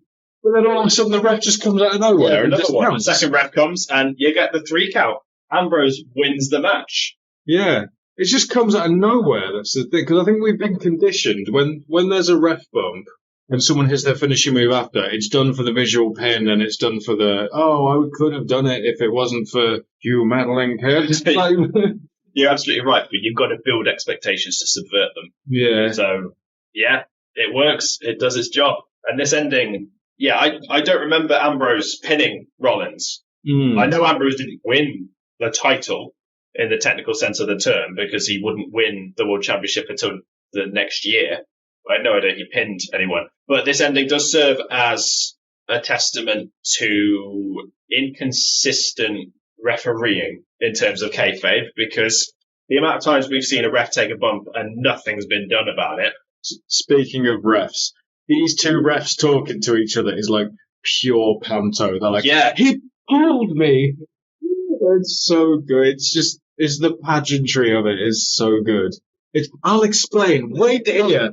I'll let them know. But it's the one that counted 3. It's like, fine, I'll go fucking tell Lillian. As if Lillian doesn't know what's going on. She's like, I'll tell them this. I forgot this is where that meme came from as well. The cross-eyed Seth Rollins face. I didn't know it was from this show either. Dean refuses to let go of the title. That ref is still selling his head look. I think he genuinely took one on the side of the head. He probably did. It did not look pretty. The crowd chanting bullshit. They are they're chanting bullshit. I didn't notice that on my first watch. No, I didn't either. And then the entire authority just pile onto Ambrose. Kane shouldn't really throw stomps, should he? Oh, and here comes one Roman Reigns. Yeah, Rollins, you disappear up the ramp. He won't come down that way. Superman punch! They did that a lot, really, didn't they? When Roman was coming in, it would film the person on the ramp, and he would just come out of nowhere. Yeah, and it would normally be a spear though, not a Superman punch. You remember the one he did on Big Show? Yeah, where it shows it, and he flies down the ramp. But like I said, I was watching this with my wife, and I was explaining to her like the Roman Reigns thing at the time. People hated it, and I learned that my wife's got a bit of a thing for Roman Reigns. I know quite a few women who do have a thing for Roman Reigns. I mean, he's a fine specimen of a man. He's a handsome fella, blue-eye contact lenses aside. But he's a right goofball as well then, when he's in the ring with Ambrose. Like, he's doing the bro-y thing. He's like, and then also buys the beers and all exactly. this. They're very bro-y. Which is a bit of character for Ambrose, doesn't it? Bit of an uncomfortable listen, because he had his issues. Yeah, he ended up going to rehab, didn't he, for alcohol? But he did hold that belt, didn't he, Ambrose? Not that specific one. Oh, right. Actually, no, I tell a lie. Yeah, he did. Was that the one he won? Money in the Bank next year, 2016. And that was the night where all members of the Shield held the belt on the same night. Yeah. And there it is, Elimination Chamber. I really wanted to see that Roman is a wank pheasant sign. I can't remember when that happened. I have no idea, but it's still great. There you go. You see, Roman, he's just a bit of a goofball, isn't he? But I think it's because he's finding his feet still. Yeah, I think they might have told him to show a bit more personality. Yeah, but we're in the middle of the Supper and Succotash stage. Was it? Yeah, I can't remember when it was either, but he had the promo battle with Cena, and I don't remember you being allowed to witness an actual murder on TV. But Cena kills him. I'm pretty sure it was in the middle of 2017 that happened. And yeah, that's an actual murder. Yeah, I thought this was a PG show. Yeah, not a fucking snuff film. It's so horrible. What is it? He says when it's a promo, you're going to have to learn how to do it sooner. Yeah, because he loses his line. Yeah, they hate you because first of all you suck, and secondly, and then he loses it entirely. And you look at him now, and it was so easy. Well, I think the months he took off for his health, he was able to build himself on top of that. Yeah, like he could work on his improv stuff, his acting skills. He could work on his appearance, and it completely worked. I think it probably helped with the leukemia thing, helped humanize him a bit because people were just hating on him. And I think it was like the cool thing to do. And it wasn't until he said, "Oh, my name's Joe. I've got leukemia." And I think it kind of gone, "Oh, that is actually a person." It's a very sad state of affairs when it has to get to that point, though. Oh, 100%, yeah.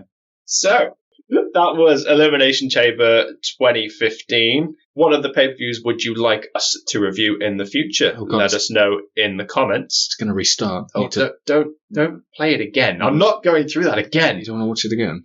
Yeah, let us know in the comments what pay-per-views you'd like us to do in the future. I've been Jeremy, and accompanied by Jack, as always. Thank you very much for listening. I'm going to go find some pizza rolls. Yeah, Totino's.